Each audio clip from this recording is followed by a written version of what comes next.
This is the Cleveland Ford Pregame Show on MixTV.tv. Shop Cleveland Ford online at clevelandford.com. Cleveland Ford, honest people, honest deals. Welcome in, ladies and gentlemen, MixTV.tv.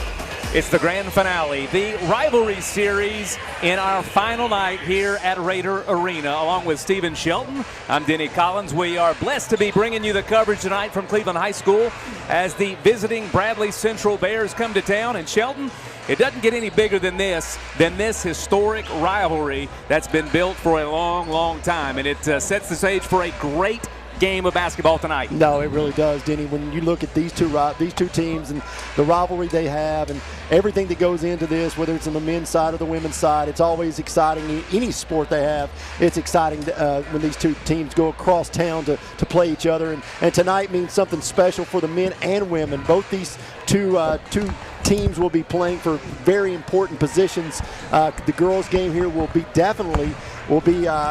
lit, because, as the kids would say, because this is for first place in the district, a tie of first place. If the Lady Raiders win this game tonight, they will be tied with Bradley for first place in the district. And then the boys' game, it is even more crucial, Denny, because it is for second place, and that second place is going to be able to avoid those Mustangs of Walker Valley in that district tournament till the very end, which would almost ensure you the probability of hosting the first round of the region.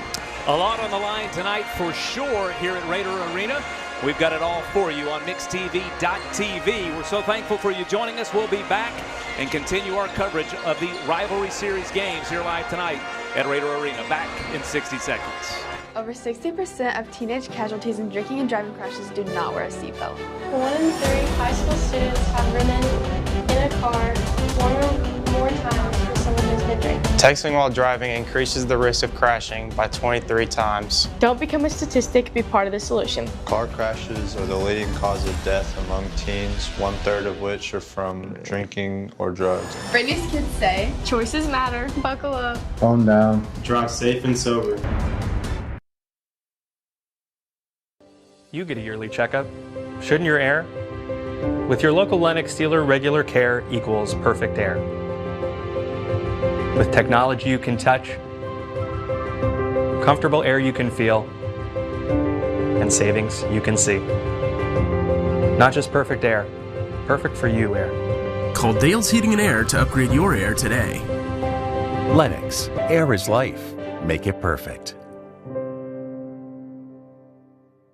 Duracell in Cleveland is now hiring mechanical skilled technicians from $22.17 to $27 per hour. Excellent benefits beginning day one: medical, dental, and vision insurance, paid vacation, holiday pay, 401k tuition reimbursement, and more. Apply at Duracell.com. Hardee's Original Bag is back, but only for a limited time. Choose from the charbroiled double cheeseburger, hot ham and cheese, spicy chicken sandwich, and our hand-breaded chicken tender wraps. The Original Bag.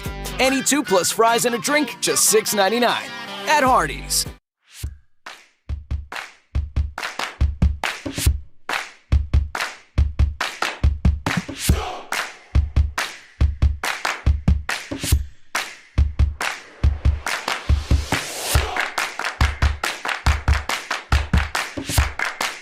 I'm C-Mark. I'm John Mark. John Mark and I just didn't put up billboards. We put down roots. If you're hurt, call us at 265-HURT. That's 265-4878. We are your local law firm.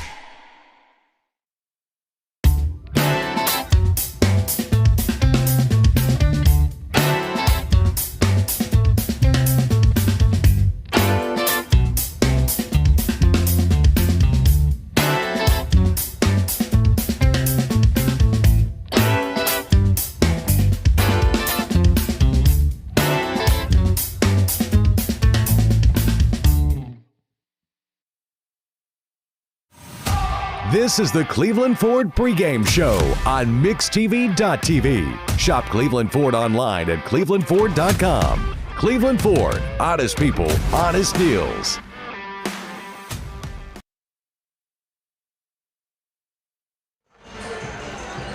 And you're back here on MixTV.tv along with Stephen Shelton. I'm Denny Collins. We're here live at Raider Arena for the grand finale of our rivalry game series. And Shelton, it's been a Long season, but it's been a good one, I tell you what. And these two teams here tonight are looking forward to capping off our rivalry series in dramatic fashion. It's a big game tonight, but this season has been pretty special for both these teams. Well, Denny, when you talk about the district tournament and you think about the girls district, you never thought that Bradley Central would lose 8 girls off the team last year, 4 Division I signees, and then to be undefeated at this point in the season is really the shocking story of the season. You knew that these two teams were going to be the best two in the girls district, and they are head and shoulders above everyone else. But for Bradley Central to be undefeated, I think that so far is the story of the season.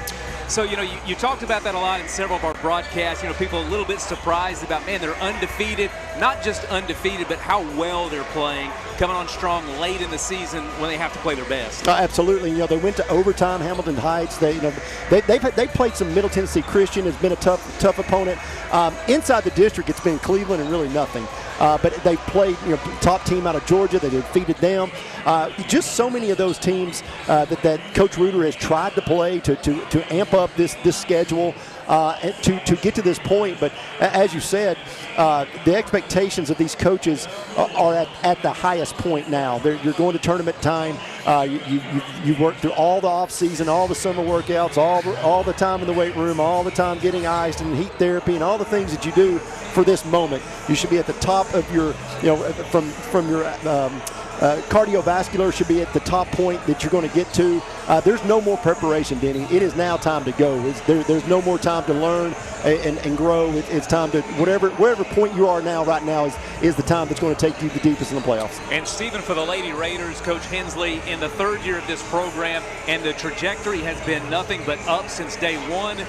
What a better way to cap off that than a victory here tonight. It's been a while. It has been a while. I think we've got some stats from years ago. Guys in the production truck. So on December 7th, 12th, 2014, that is the last time, 49-40. It has been 4,074 days since Cleveland High School, the Lady Raiders, have defeated the Bearettes of Bradley. And again, this is no slam against Cleveland. That's how dominant Bradley Central has been since 2014, though. Denny, that is a long time. And tonight, I believe, is maybe their best chance to defeat the Bearettes in a very, very long time. Well, there's a lot of chatter among the community that, hey, this is the moment. But I'll tell you what, Coach Hensley, I would say, would sacrifice this game tonight for success in the playoffs, because that's when it matters the most. Well, she would sacrifice this game for a win in the district tournament. To win a district championship, I think she would say, hey, it's not even a question. We'll take that all day long. But I think if Coach Hensley had to be able to pick, if it's a genie in a bottle, I think the one game she would pick, Denny, would be, let me win that sub-state game. Let me go back to Murfreesboro. You keep all your trophies in your case here. I'm going back to the glass house, and I think that's the ultimate goal of every team when they start the season. And there's 2 teams we'll talk about over in the other region, Cookeville and Coffee County. They'll be the 2 teams that these 2 teams will be playing, I believe, for a chance to go to that sub-state game. So it's going to be a great night of basketball. But I think this the second time they played. The first time they played was back in December, right before New Year's. And Coach Hensley was about to have a child. She was actively in labor during the game. It was a 9-point game. I think we got a graphic there on that, but a 9-point game at Bradley. It was up to 13-15, and if you remember, it ended up being 59-50 on the December 12th. But as you remember, though, Denny, they started full court pressing at the end of the game, put some pressure on Bradley's guards. They cut it down, I think, to 7 once, end up being 9. But I think Coach Hensley and her staff may have saw a little something there that I think you'll see early in this game. A lot on the line tonight for sure for both these teams. 40-game win streak for the Bearettes. Of course, 3 consecutive state championships. They host a pretty significant player. We'll break down the players, the starting lineups, the key to the games in just a few minutes. Thank you for joining us here on MixTV.tv. The rivalry games. We'll be back after this break. Owning a home should be one of life's greatest pleasures, but without a solid foundation, it can become a major source of stress. Luckily, you're not alone. Our experts can identify the true cause of foundation issues and guide you through every step of the way to fixing them, from pinpointing the problem to perfecting the solution. We form custom solutions to meet the needs of your foundation and your wallet, including flexible payment options. With our team by your side, consider your home and your peace of mind secure. You get a yearly checkup. Shouldn't your air? With your local Lennox dealer, regular care equals perfect air. With technology you can touch, comfortable air you can feel, and savings you can see. Not just perfect air, perfect for you air. Call Dale's Heating and Air to upgrade your air today. Lennox, air is life. Make it perfect. I love the Cleveland community because I think it's a very warm place to live. It's just a very friendly community, and you don't necessarily have to be born here to fit in. There's a lot of folks that move here and they fall in love with it. I feel like we make our customers feel valued by the way we treat them. We're very welcoming here. We get to know them. We learn their names. We learn their goals, and we try to meet all their financial needs, not just do one transaction with them. This is John Davis, the trade-in man for Kia Cleveland on South Lee Highway, and we will overpay for your old car today. High mileage, cosmetic issues, that's okay. Rusted, busted, can't be trusted, all trade-ins are welcome. Just bring us your old car as is. Don't even wash it. You'll be shocked of how much I'm willing to pay for your old car in any condition. Come see me, John Davis, the trade-in man for Kia Cleveland on South Lee Highway in beautiful Cleveland, Tennessee, where selling your car is as easy as 1, 2, 3. This is the Cleveland Ford Pregame Show on MixTV.tv. Shop Cleveland Ford online at clevelandford.com. Cleveland Ford, honest people, honest deals. All right, ladies and gentlemen, welcome back. MixTV.tv. We're live at Raider Arena. And the last time the Lady Raiders were victorious, matter of fact, the truth is, it wasn't Raider Arena or the Raider Dome. My understanding, it was at Cleveland Middle School. That is correct. Was at Cleveland Middle School.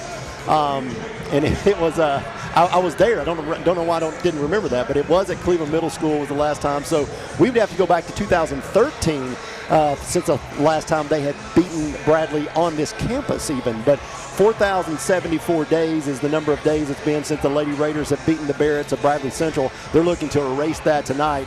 But it's December 12th. That is a long time, Jenny Collins. And the Lady Raiders have done everything they can to position themselves to be successful. This is seemingly the last regular season hurdle. We'll call it that. 19-3 overall. The Lady Raiders 8-1 in the district against 23-0 and 9-0 Bradley Central.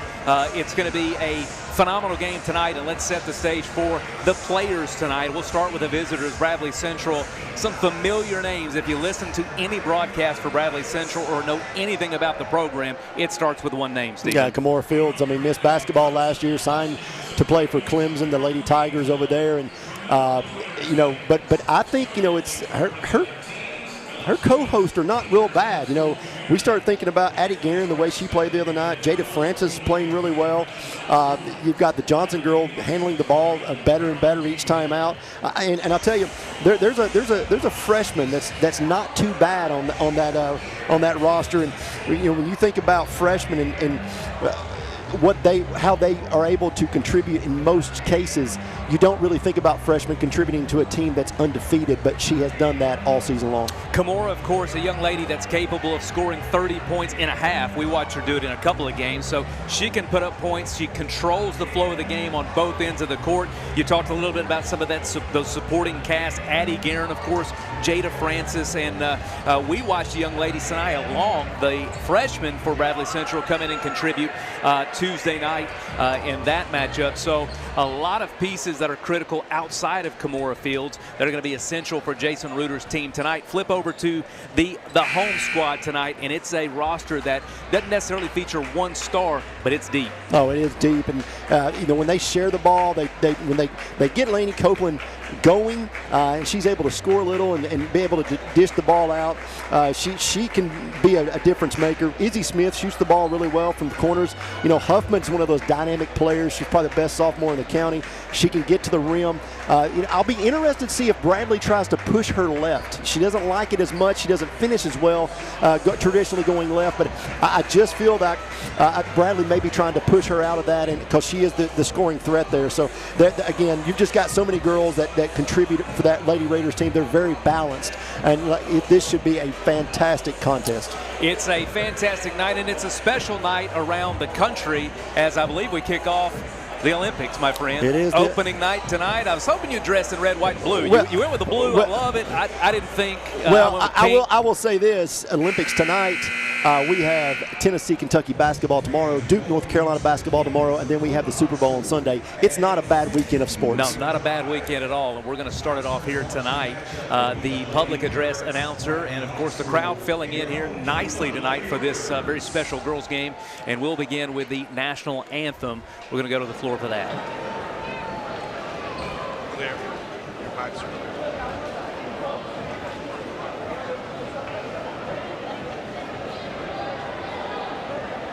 At this time, before we start our national anthem, we would ask that everyone please join us in a moment of silence in memory of Bradley Central student athlete Andrew Carroll, who passed away last week.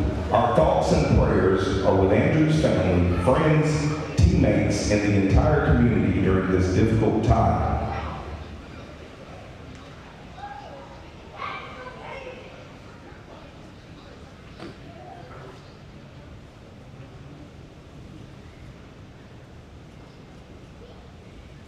Thank you. Ladies and gentlemen, we ask that you remain standing and please rise. Gentlemen, remove your caps. The Cleveland High School color guard is now entering Raider Arena to present tonight's colors. We also ask that you please remain standing for the presentation of the colors playing of our national anthem.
TV. Awesome job by the Cleveland High School. I guess it's the ROTC group presenting the colors, the presentation of colors in the national anthem. Very special, and that's a great way to start our ball game. Thank you to them as we get ready for the starting lineups. And Stephen, we'll get right into it. For this Bradley Central team on the road, they know the target's on their back. What do you got to do? Well, and they understand that it's business as usual for them. They've got to win this game to be the first overall seed and not leave it to a coin flip. If we can go to the district, looking at preview of the district and what this game really means for coming up here, and I think the production guys have that for us. But the district tournament is basically 1 and 2. If you're looking at this district, Ottawa and Walker Valley, all this is locked. Everything on this left side of your screen is locked. And now what Cleveland and Bradley are playing for is that 1 and 2 spot there. And so you're wanting to finish 1 or 2, but you're also wanting to make sure that you're in the best position to win this district, so you can play the second. So you would draw eventually the team that'll travel to you, and so that's the big thing getting out of here and moving on to the region region tournament. But Denny, this is a big game. This is a game that Bradley just does not want to lose. Yeah, for Cleveland, we talked about that, the significance of, and I know it's regular season and we're talking about seeding, but the significance of finishing top 2 in the district tournament means in the state of Tennessee, you'll host the first round of the region, and that's a big thing to play here at Raider Arena. And we'll talk about in the next game, just being ranked, seeded 1 or 2 going into the tournament's huge. But for that boys, it's even more huge. If you're 3, you have to play Walker Valley to get there. If you're 2, you don't have to play Walker Valley to the championship, so you're guaranteeing yourself a way in. So I just think it's so important, Denny, for these two teams of both schools tonight to win these games, because it will definitely propel them even deeper into the playoffs. Well, we've got the Bearettes and the Lady Raiders getting ready here. The Bearettes are huddled up, still waiting on the starters for the Lady Raiders to be announced. They've got a little starter intro video, which is pretty special. I like the things that have happened. You know, there's some ancillary items that have taken place that have made the game really fun and neat. And have you seen the McMinn County one? They've got the drawings on the floor and all this fantastic stuff. It's incredible. I've seen videos of that. That would be a worthwhile investment for Bradley County or Cleveland City to get involved in that. I had a gentleman say, I think it's a waste they didn't have that when I played. And I said, they also had black and white television. But that's besides the point. And the shorty shorts, of course. A lot of things have come a long way since you and I donned the uniforms and we're on the hardwood. But tonight, it's going to be a special night, and it doesn't get better than a Bradley-Cleveland game on a Friday night. And this is a great crowd, Shelton. We've talked about it all year long, and we've kind of implored the community to come out, and they've showed out tonight. Absolutely. This thing should be filled up by the time we get to into the first quarter. I can still see people in the lobby, paying to get in. So great night of basketball here at Raider Arena, and this should be really fun. All right, so Shelton, let's break down our starters on the court tonight. We'll start with your visiting Bearettes. 0, of course, Kimora Fields. Number 1, Libby Stewart. Number 4, Kylie Johnson. Number 40, Addie Guerin. 41, Jada Francis. For the Lady Raiders, number 1, Lainey Copeland. 2, Izzy Smith. 4, Kinley Pryor. 10, Alanis Rodriguez. And 23, Emily Patterson on the court. Fields comes out and fires a 3, and that is bad news for the Lady Raiders if they're going to let her take those shots, and she's going to make them.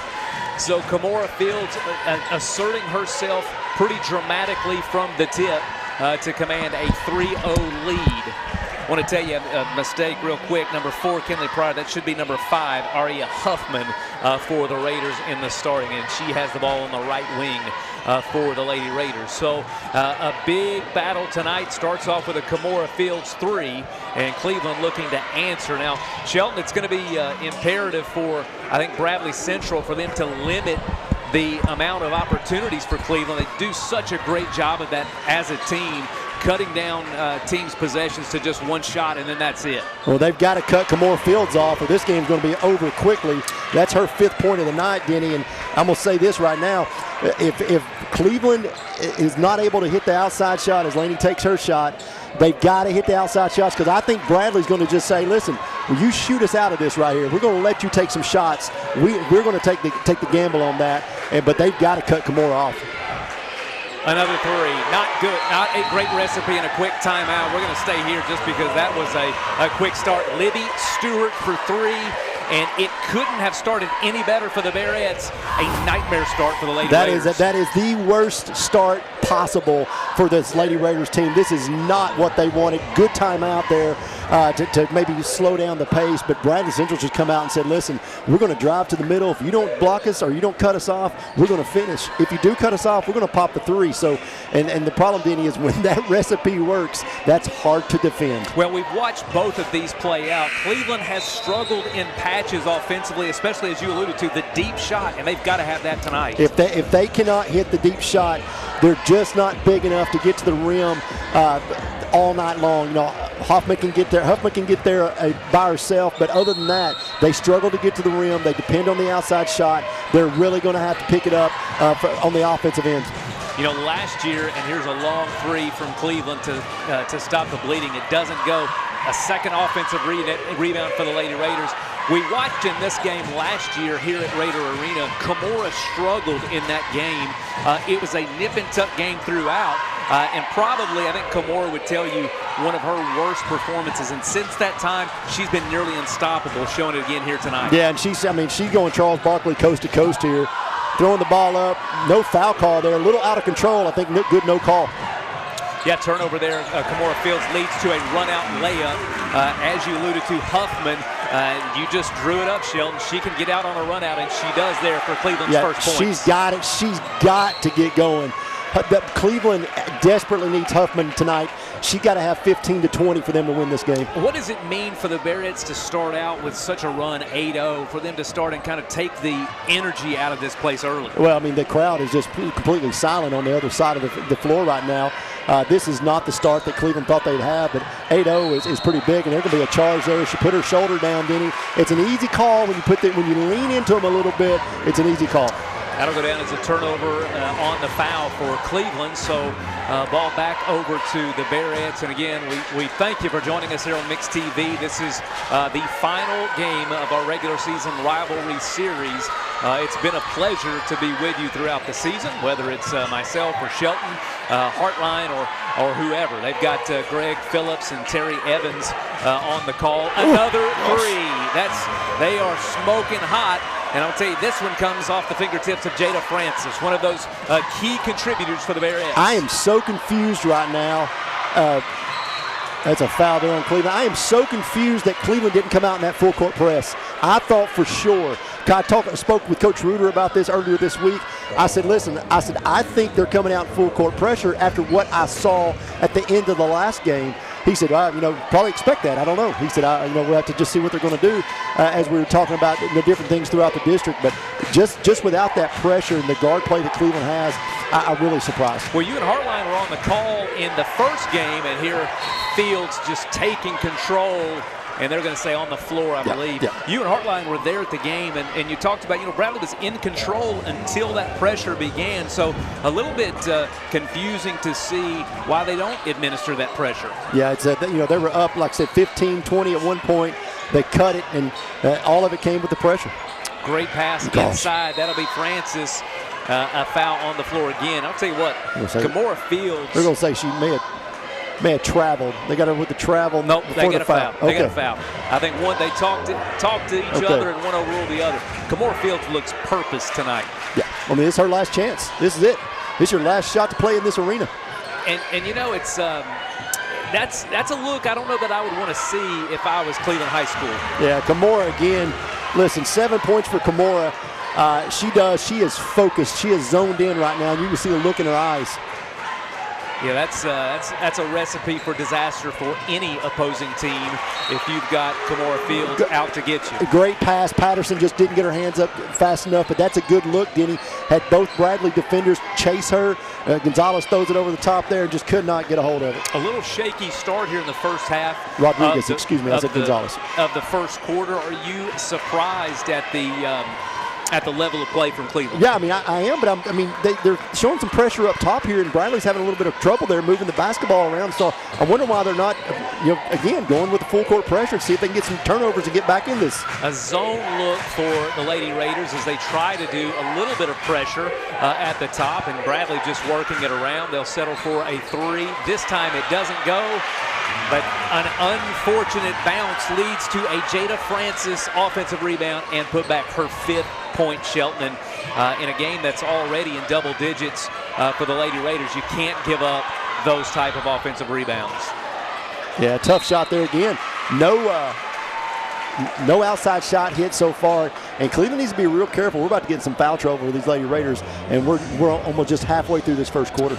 The energy is pretty noticeable to me as you look out on the court. You see the energy from the bench for Bradley Central as opposed to that of the Lady Raiders. They've got to find a little juice to stay in this game. Yeah, I mean, I'm a little surprised right now with what the intensity in which Cleveland's playing with. I really thought this would be, kind of their coming out party. The way they've played here lately, really thought they would put a little bit more effort into just every aspect of the game, but just a little flat coming out. It's early. We're 3:32 to go in the first quarter. A 16-2 lead. Kamora Fields has hit her first, and she, the Clemson signee, has really come out with a purpose so far tonight in this rivalry game. She'll extend the lead to 15. They'll continue in the pressure. I'll tell you what, Libby Stewart and Kamora Fields at the top of that pressure.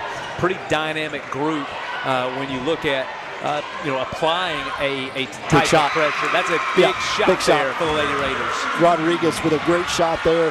Her first three of the night, and that's desperately what this Lady Raiders team needed.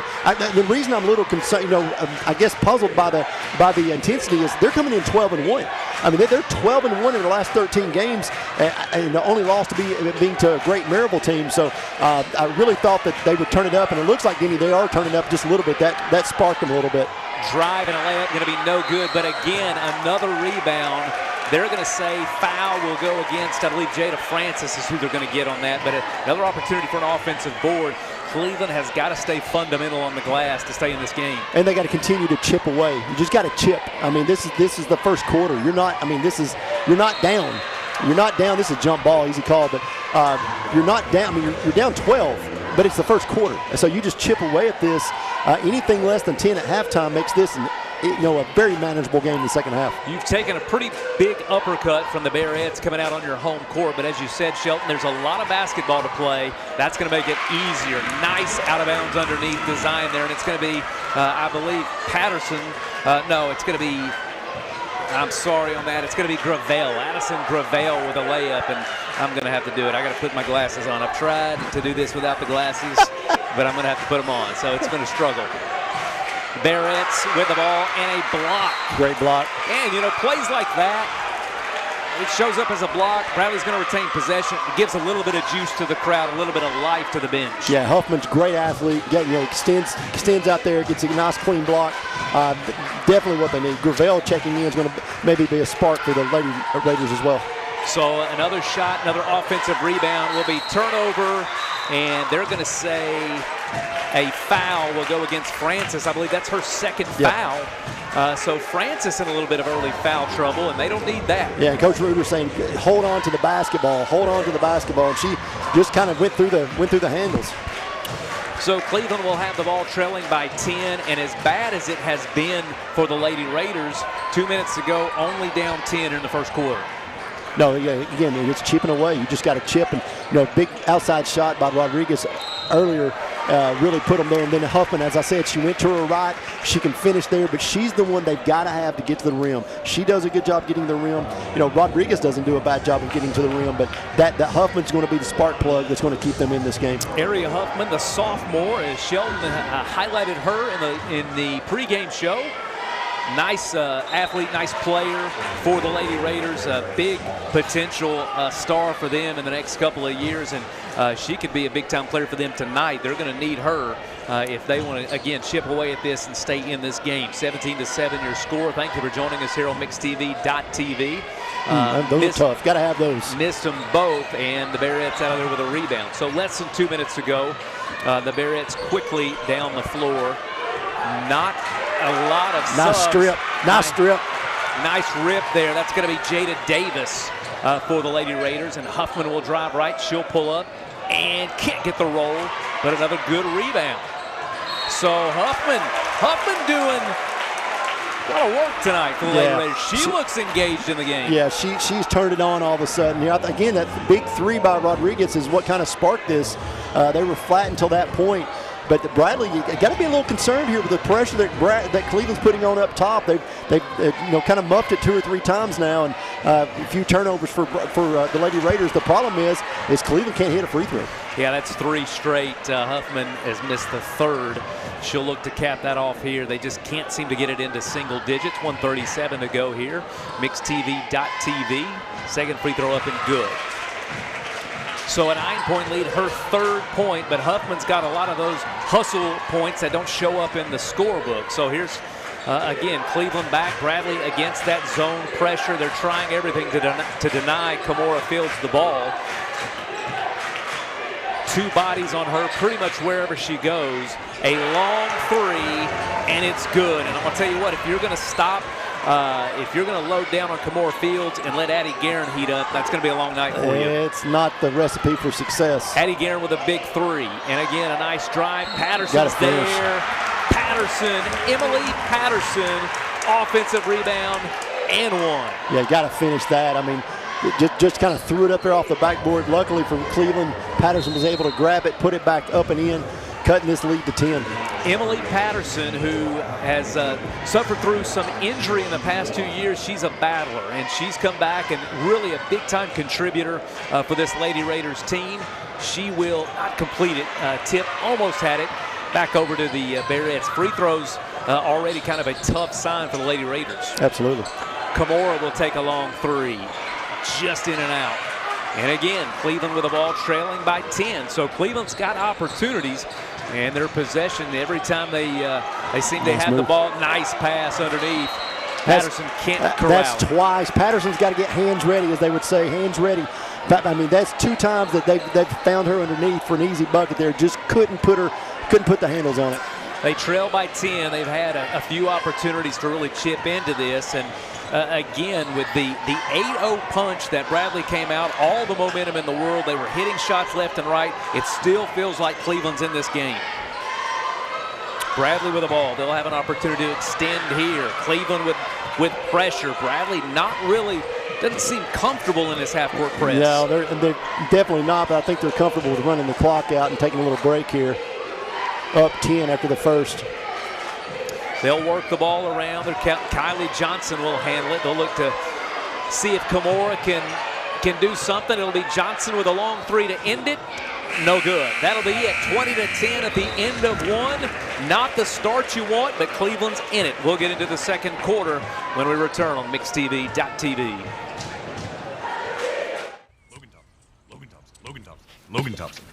Logan Thompson. Dude, does your ball talk? Yeah, ever since the car accident. Logan Thompson. Thinks I should call Logan Thompson to get a better settlement. He won't shut up about it. And you blew it. I know. We could have had it all.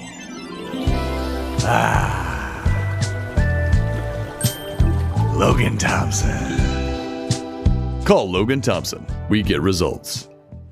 Call Logan Thompson. No more varicose or spider veins. No more tired, achy, restless legs. No more swollen ankles. It's time to get back to a better you with the help from Milligan Vein Clinic. Our board-certified physicians have treated thousands of patients using the latest technologies to restore healthy, great-looking legs.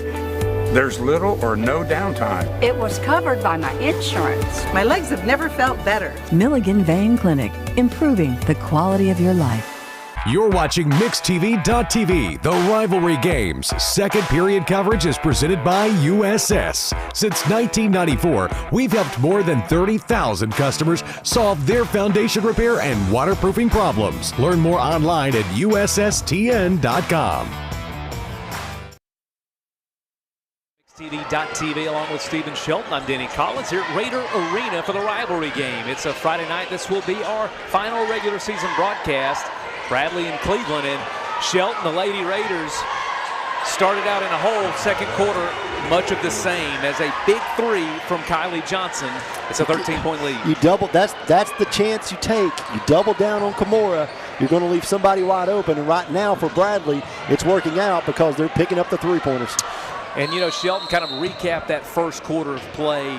First 8 minutes, what have you seen from both teams? Well, I saw an 8-0 run for Bradley. You start out with an 8-0 run. Cleveland makes a little run, cuts it finally to about, they got it to 9 at one point.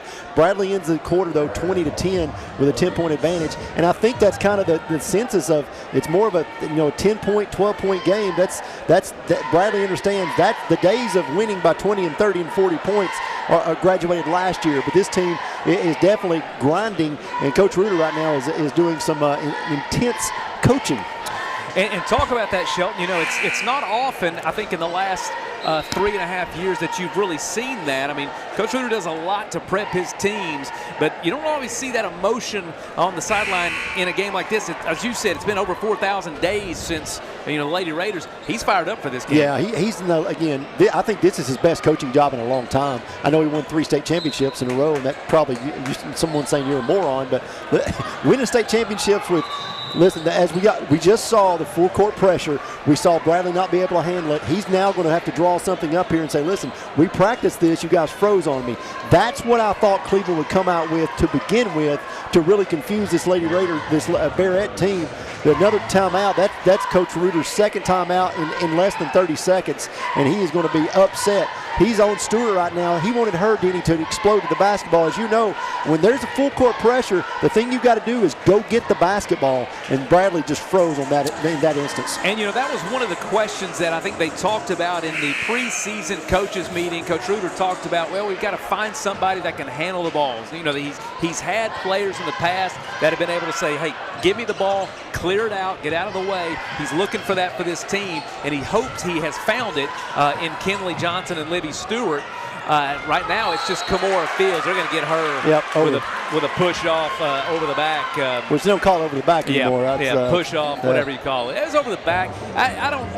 It's over the back. I mean, you're pushing with the body, whatever you want to call it. Look.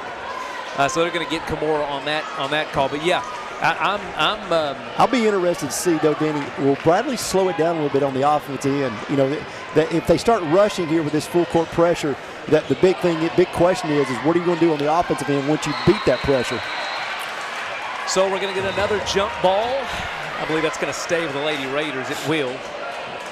Same starting lineup for Bradley Central. For the Lady Raiders, the same starters as well. Lainey Copeland, Izzy Smith, Huffman, Aria Huffman, Ilana Rodriguez, and Emily Patterson in the game. So the usual faces for both teams to start the second quarter, 23-10. As Shelton alluded to, the Barretts erupted to an 8-0 lead. Nice step through. Couldn't get it to go. Rebound Bradley Central. An 8-0 run, and really that's been the difference since the game has started. Yeah. Johnson will direct traffic. Now Cleveland in this man-to-man as they look to really drive up the pressure. Crowd wanted a foul there on Libby Stewart. They felt like maybe she got a little bit aggressive offensively. Nonetheless, the Lady Raiders back the other way. That's a tough miss there. Maybe want to back that up. She had 3-on-1. So the Barretts will go quickly ahead. That's trouble.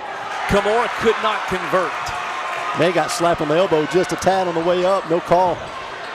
Quickly down the other way, Lady Raiders trailing 23-10. They want to. Who wants to speed this game up, Steven? Right now, I think Cleveland does. They'll look for a long three. Rodriguez, her three, no good, and a nice rebound from Patterson. A foul will be called. It's going to be on Bradley Central, 34, Sanaya Long, and that's the freshman you talked about, Shelton. They just kind of almost bumped into each other, cost that rebound because Kimora was there to grab it. She was there, and they bumped into each other going after the basketball. The big question for Cleveland is, are you going to be able to make those free throws? Emily Patterson with a couple of offensive boards early, just not able to convert. That is their fourth missed free throw. They're one of 5 so far. Into the game, number 10, Haley Reimer, and back into the game is Jada Francis for the Barretts. Second free throw from Patterson, no good. 5th missed free throw. Tell you what, those free throws would change the score for sure. I mean, that'd be a pretty big pressure point if you're able to hit those free throws. Nonetheless, Barretts back the other way. 13-point lead. It's felt like we've sat on 13 for a while now. Barretts working against this man-to-man. Kimora wants it at the top. Cleveland, they've bounced back and forth between this man-to-man and the zone. Shelton, what do you like better if you're Lady Raiders? I think the zone was working for them a little bit, but I will say that Bradley's got to hit those wide-open shots there. That's a tough miss by Johnson. Luckily for her, that Cleveland goes down and misses one themselves. But the pressure, I think Cleveland's wanting to continue to push that pressure. Rodriguez putting pressure at the top, and Rodriguez with a good look to Patterson. Misses the layup, and back the other way it'll go as Cleveland will retain possession. So the pace has gotten a little more frantic. A few more turnovers here in the second quarter compared to the first. It seems like the teams have settled in a little bit here with what they want to do. Yeah, and it's more the pressure we talked about before this game, and I really thought that was kind of the key for Cleveland defensively, is to really put the pressure on them. As we got a Bradley kid kind of fell out, but I think that's the big thing now. If Bradley can get going offensively. Kimura with a run out will go to Addie Guerin. Her three, no good. Both teams have kind of gone into a stall offensively, so to speak. Huffman will try to take it in. Now a kick out to Copeland. Her three, no good. The stall is good because there's only been 3 points scored and we're halfway through the second.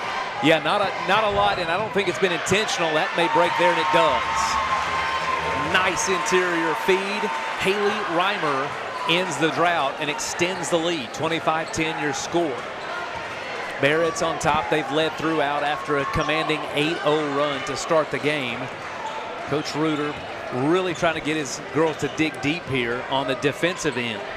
Things struggling on offense, but Shelton, as you know, can always control that defensive end. They're going to call Kimura on that one. That'll be her second. May have threw that hip out just a little bit. That's probably going to get Kimura a seat for a few minutes. I don't know. What do you think about that? I always, I'm going to let my star play through it. I mean, she's a smart player. She knows. And that's why I'm not coaching. That's why I've not won any state championships. Well, I'll say this: 4:05 left is a long time. It is a long time. You pick up that third, you're playing almost no defense in the second half because she is your primary offensive weapon. And what does this look like if you're the Barretts as a good rebound? What's this look like if you're the Barretts to have Kimura on the bench and to see, hey, what can this group do with Kimura out? Well, Jada Francis has got to be the person that steps up for rebounds. She's got to get to the boards. Sana Long has got to get to the boards as well. So timeout. We'll take it with a MixTV.tv. We'll be back after this quick break. I'm Clark Campbell. I've lived here in Cleveland, Tennessee for 24 years, and I'm so proud that I get to shop for my business to get my truck right here in my town. I left my gas truck a couple years ago when I realized that this mid-sized truck with a diesel engine could pull my trailer with so much more efficiency, and they helped me find it. There are a lot of options when it comes to dealerships. This is going to be the first place I go to every single time. You're watching MixTV.tv, the rivalry games driven by Mountain View Nissan of Cleveland. Visit cleveland-nissan.com. Nissan, innovation that excites. All right, thank you for joining us back on MixTV.tv, the rivalry series here live at Raider Arena as Cleveland hosts Bradley Central. And here's that pressure, Shelton. Yep. And are you surprised that they dial it up with Kimura? Yeah, they got to dial it up. This is their time to shine. They've got 3 minutes and 42 seconds that I don't think Kimura's going back in this game to make hay, as they would say.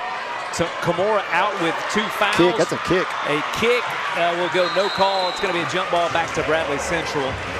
Coach Reuter, I think, kind of turning around looking at his bench saying, hey, was that not a kick? Yeah, what did we that miss? was an easy kick. I threw it off her foot. Bradley Central will retain possession nonetheless. It will cost them the jump ball, but Bradley Central no worse for wear. 25-10 your score if you're just now joining us. Kimura Fields, a great start to the game, but she is sidelined for the time being with 2 fouls. And they're going to turn it up big time. That's what they can't do, Denny. You cannot foul right here. Put the pressure on it. Listen, you're so far out from the rim here. You're 40 feet from the rim, basically. There's no need to foul. Just continue to put the pressure on it and try to get a bad pass and a turnover. That second team foul is nice inside pass to Francis will be denied. They're going to call a foul. I thought they might have missed that one. That was a great block from Addison Gravel. They'll call a foul nonetheless. Looked like a clean block, but they'll put Francis on the line for 2. So 2 quick fouls there for the Lady Raiders. Puts the Barretts on the line. 3:19 to go. A 15-point lead for the Barretts. Make it 16. That's 6 for Francis. She's played well in this first half. You know, Bradley Central not been to the line as much, but when they've gone, they've connected. And I've jinxed them, of course. So we'll go the other way. A foul will be called against Long on the rebound. Back the other way we'll go. Cleveland trailing by 16. Cleveland trailing by 16, but they're 1 of 6 from the free throw line, which has not helped their calls whatsoever. 1 of 6 for the free throw line. They've also created several more opportunities with good offensive rebounds, just not able to convert in the set. Huffman with a drive. Huffman's got to finish that. Yep. She's got to get around and finish that. If they want, they've got to score. She's the one that's got to get to the rim. That's a walk. They'll try to kick it inside out, and they're really struggling. Cleveland struggling to get to the basket. Credit Bradley Central for their defensive pressure, as every drive has been cut off. A long three just rattles out. They got to get one of those. That's going to be Francis. And I think that's her third. I believe you're correct. So she's going to be sitting for a while. That's going to be interesting this second half. Three on her. That'll change the dynamic of what Coach Reuter wants to do with his rotation. So 3 on Francis, and that's going to put Gravel to the line, and we'll bring in Paisley Payne. Free throw good. Payne will come in. So Francis and Fields both on the bench. A very different lineup for Bradley Central. As at the line, Addison Gravel, sophomore. She's about 6 foot, I'd say. That'll give us the yeah, she's a good-looking player. Good player there, and certainly talented and has the potential to do a lot here for Cleveland High School. That is Cleveland High School's first point in the second quarter. First point here, and we are 2:40 remaining in the second quarter. Another missed free throw from them. Bradley Central, 26-11. They've got a nice lead, but as you've alluded to for Cleveland, this is their moment. Francis and Fields both on the bench. You've got to explode right now. You've got to just explode if you're Cleveland offensively. You just take advantage of this because you've got the best player in the state of Tennessee setting and watching, and you've got to take this moment and get to the rim because the rim protector's setting down. I'm just not sure what Cleveland's thinking right now offensively. Long with a nice drive and a bucket, and I was about to say, Stephen, wouldn't it be advisable if you're Bradley, slow down? Let's take some time off the clock. Yeah, eat the clock, absolutely. Long says, not so fast. I'll take the drive and jumper and make you pay. So nice shot there from Long. They're going to call a foul on Bradley. Worked to get the offensive call, but couldn't get it. They'll get Long with the body. Bradley's wanting a flop call here. Probably could have went either way. Back into the game is going to be Libby Stewart. I know they're down 17, but if they can get Laney to just a couple of those shots to fall, yep. Rodriguez, get her open again. She loves that corner shot. I'm getting Laney open. I'm getting for some shots. I'm getting getting Rodriguez in the corner, and then I'm going to turn around and listen. Patterson inside. I got to get her to the basketball. No three-pointers from Cleveland High School tonight so far. One. Rodriguez. Rodriguez hit 1-3. That's correct. So 1-3 from Cleveland High School, and we talked about in the pregame, that had to be their bread and butter tonight. They needed to hit some of those big shots. Another missed free throw. That's the 7th missed free throw from the Lady Raiders. Second free throw on the way. It is good. Jada Davis, 1 of 2. So 28-12 your score. The second point for Cleveland High School this quarter. Trailing 20-10. It's not been an offensive showcase this quarter. That it's not. Layup up, no good. Rebound and back the other way will be Davis. Nice move though. Great move to get to the hoop, just couldn't finish. Davis will go top of the key out. Got to have this 3. Can't get it.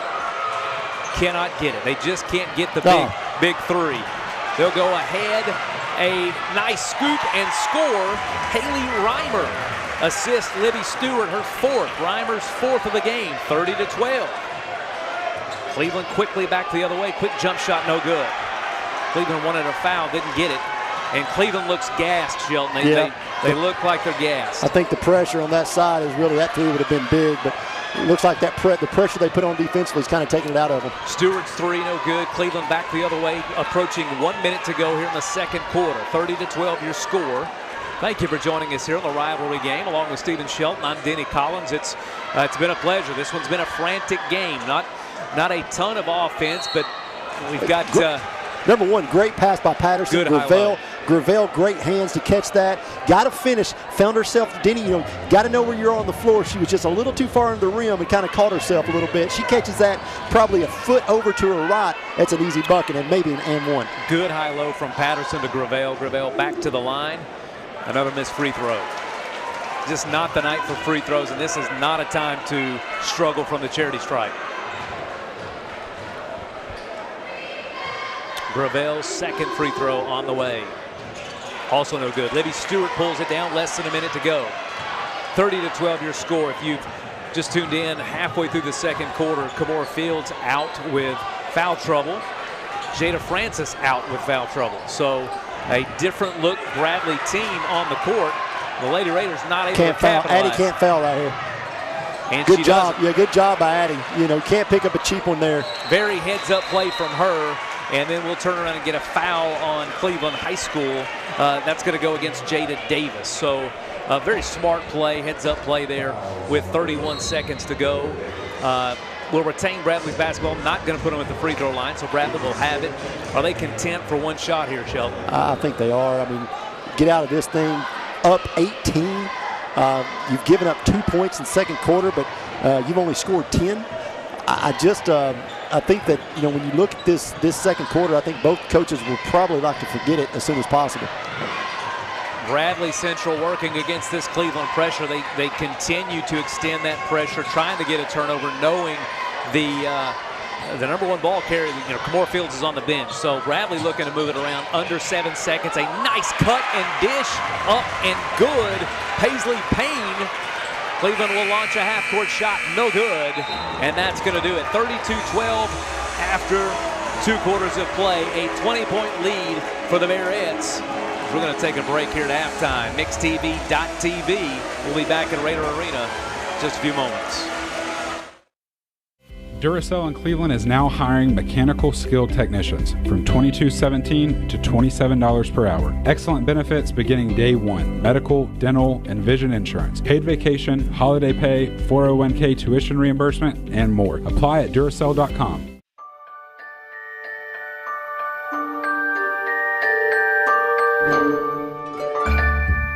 Sun is shining, it's a beautiful day.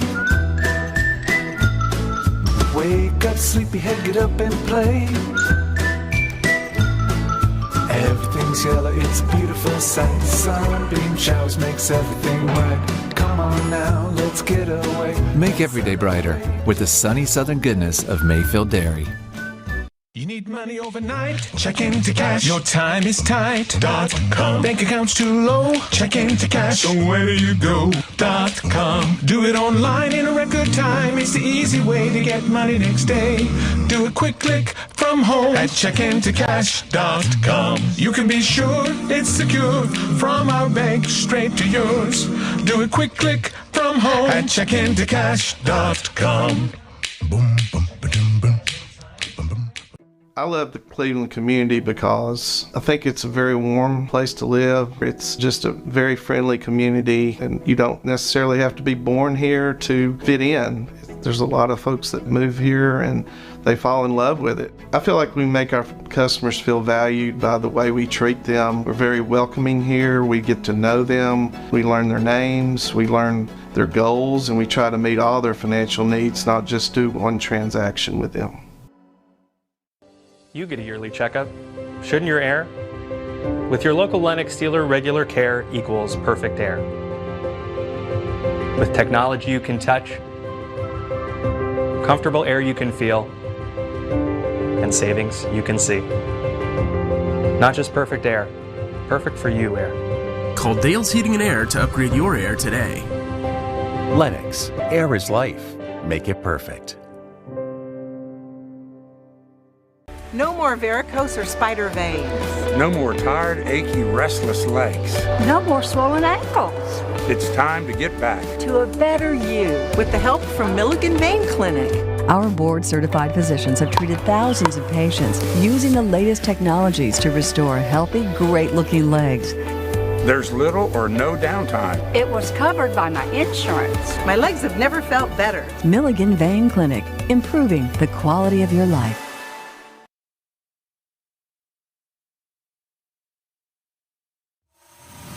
You're watching the Rivalry games on MixTV.tv, driven by Mountain View Nissan of Cleveland.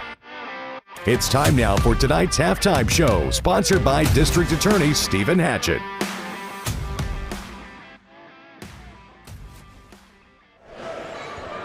All right, right, welcome back here, MixTV.tv. Thank you for joining us here at Raider Arena. It is the final night of the Rivalry Series broadcast, at least for the regular season. So we're so thankful for you joining us all along the way. It's been a tremendous season, and the Bearheads are looking to cap it off in style as they've had a pretty tremendous first half, at least defensively, Sheldon. I think some things that Coach Reuter would be talking about at halftime with his team that he may need to sharpen up, so to speak. But all in all, a 20-point lead for Bradley Central. Well, I think the keys to this game so far is the 8-0 run that Bradley started with. That was kind of a shell shock, I think, for the Lady Raiders. But the second part of that is they got to play 4 minutes plus without Kimora Fields on the floor and could not get anything going.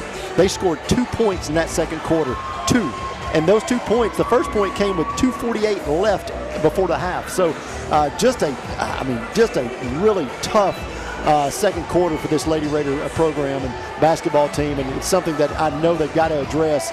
They've got to score, and they've got to score in a hurry now. And 9 missed free throws for the Lady Raiders, something probably that, say, Coach Hensley and her staff not expecting from this team. Pretty fundamentally sound, so to speak, and I think she would expect a better performance from the charity stripe from her Lady Raiders. Yeah, it's been tough. I tell you, you 50% from the floor, I mean, from the free throw line right now would make it probably close to a 10-point game, but they have really just struggled all night from that free throw line, and some of your guards are missing that free throw shot. It's a tough night.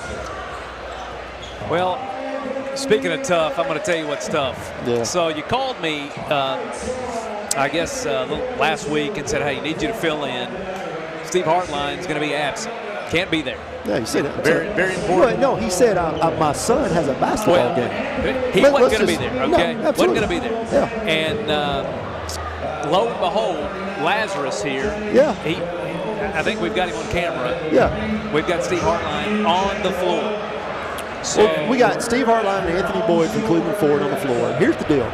He tells me on the phone today that his son's basketball game got canceled. Now, I don't know what for. I don't think he's a liar, because let me tell you, Mixed TV wasn't as important as Holden Hartline, but that Cleveland Ford guy is more important than Holden Hartline. Let me just say that right now. We hope Jennifer Hartline's not tuning in. Actions speak louder than words. Here we are, buddy. Here we are. Well, Steve, the owner, CEO, whatever, he's down here leading the charge in the half-court shot. Cleveland Ford here, of course, kind of making this a little entertaining for us as we've got some students looking to take a shot. Now, any chance they can win a Ford Ranger? What are we shooting for down I think there? we're shooting for $100. Oh, okay. I thought we've got a new car. Now, he said this morning on Hartline's morning show, Mixed Mornings, that if all of them missed, that he would let Hartline shoot for all the money. Ooh, that was close. So, Jeff, we'll watch this play out, recap kind of the first quarter. We've got a few minutes to go here or the first half before the Lady Raiders and the Bearheads come back out. A little bit, I think, a little discouraging here if you're a Lady Raider fan. You expected maybe a little bit closer contest here for the half. But what do you got to do to come out here in the third quarter? What's pivotal for the Lady Raiders? I think we sound like a broken record, but I'll tell you it works. You got two options in high school basketball: get to the rim and get to the free throw line. That's the only way you get your offense going. And I think that's what they've got to do. So, in the first quarter, it was Bradley Central 20, Cleveland High School 10. In the second quarter, Bradley Central scored 12. Cleveland High School scored 2. I think the first score came with 2 minutes and 40 seconds left before the half. And no field goals. Both of those were singular free throws. Yeah, no field goals in the second. Scoring for Bradley Central, Kimora Fields with 9 at the half. Libby Stewart with 3. Kylie Johnson with 3. Haley Reimer with 2. Paisley Payne with 2. Sana Long with 2. It's Addie Guerin with 3. Jada Francis with 6. For Cleveland High School, it's Aurora Huffman. No. Aria Huffman, right? Ben Garcia, listen, let me just say we got to get Ben to help us. I thought it was Aria. Because we want to get Aria. I got you. Aria. We apologize. We apologize. We are complete morons, but we want to get names right for sure and celebrate our kids, because that's what we're doing here. Celebrate the kids. That's all that matters. Aria, thanks so much to Ben Garcia, First Baptist there. Aria Huffman with 2. Rodriguez with 3, Addison Gravel with 2, Emily Patterson with 2. They really need to get Izzy Smith going. They've got to get Lainey Copeland going. Got to get the ball inside. You've got to get to the rim. You've got to get to the rim, and you've got to get to the free throw line. But if you make it to the free throw line, you got to hit the shots. That right now, Cleveland High School has struggled from the free throw line tremendously. They're 3 of 9. Sheldon, if I would have told you, or if they would have said, hey, Bradley's going to have 32 points at the half, I assume you would anticipate this pretty good ball game. Not necessarily a 20-point ball game, correct? Oh, there's no way. I mean, I had multiple people tell me they thought this was it. They thought they had got to the point where Cleveland High School was. Is this Steve Hartline taking a shot from half court? This won't hit the paint. Yeah, there we go. Steve probably. I don't even have any words. Should we go to break for that? I feel like we don't need to. We may need to shut down the broadcast. Let's take a break. Let's take a break here. MixTV.tv. That's disappointing. He's an embarrassment. 20 years later, we've grown in many ways, but never out of that same customer-first heart to serve.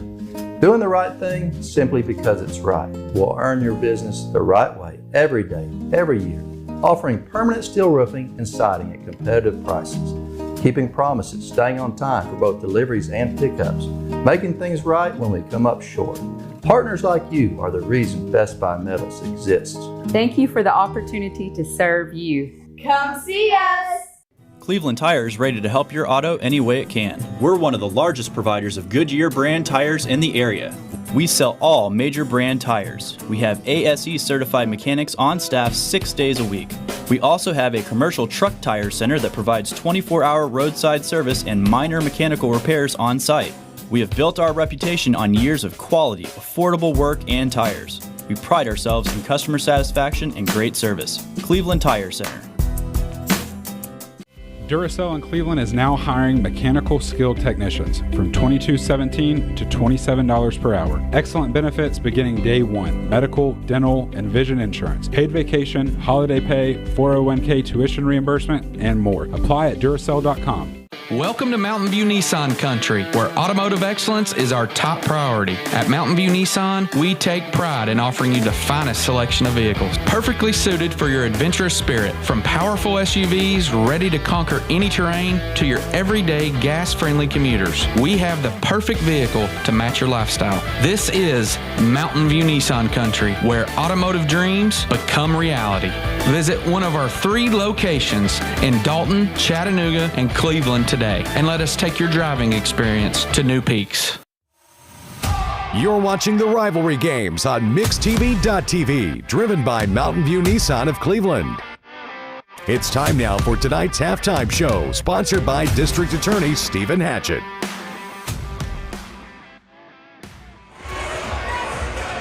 Back here at halftime, I'm here with Anthony Boyd of the Cleveland Ford and my former friend Steve Hartline, who embarrassed us tremendously just now with a terrible shot. He was bragging this morning that he would be able to shoot that. He did shoot it. He shot his shot, and well, it was kind of like me in junior high school. He missed by a long way. So, Anthony. I thought it was a second-grade girl shooting for a second. No, they would have gotten closer. So, Anthony, you're here, Cleveland High School, Cleveland Ford. You've been here a little over a month now. Pretty exciting night for high school basketball.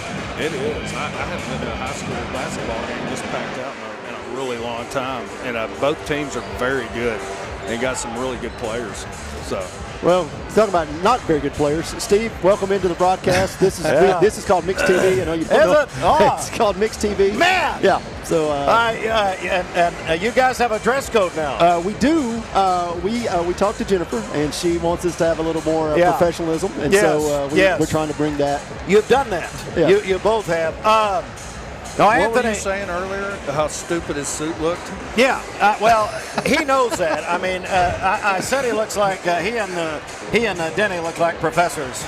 I don't know what college would have them, but Anthony, it was a lot of fun down there, and that's the kind of stuff you guys are doing at Cleveland Ford.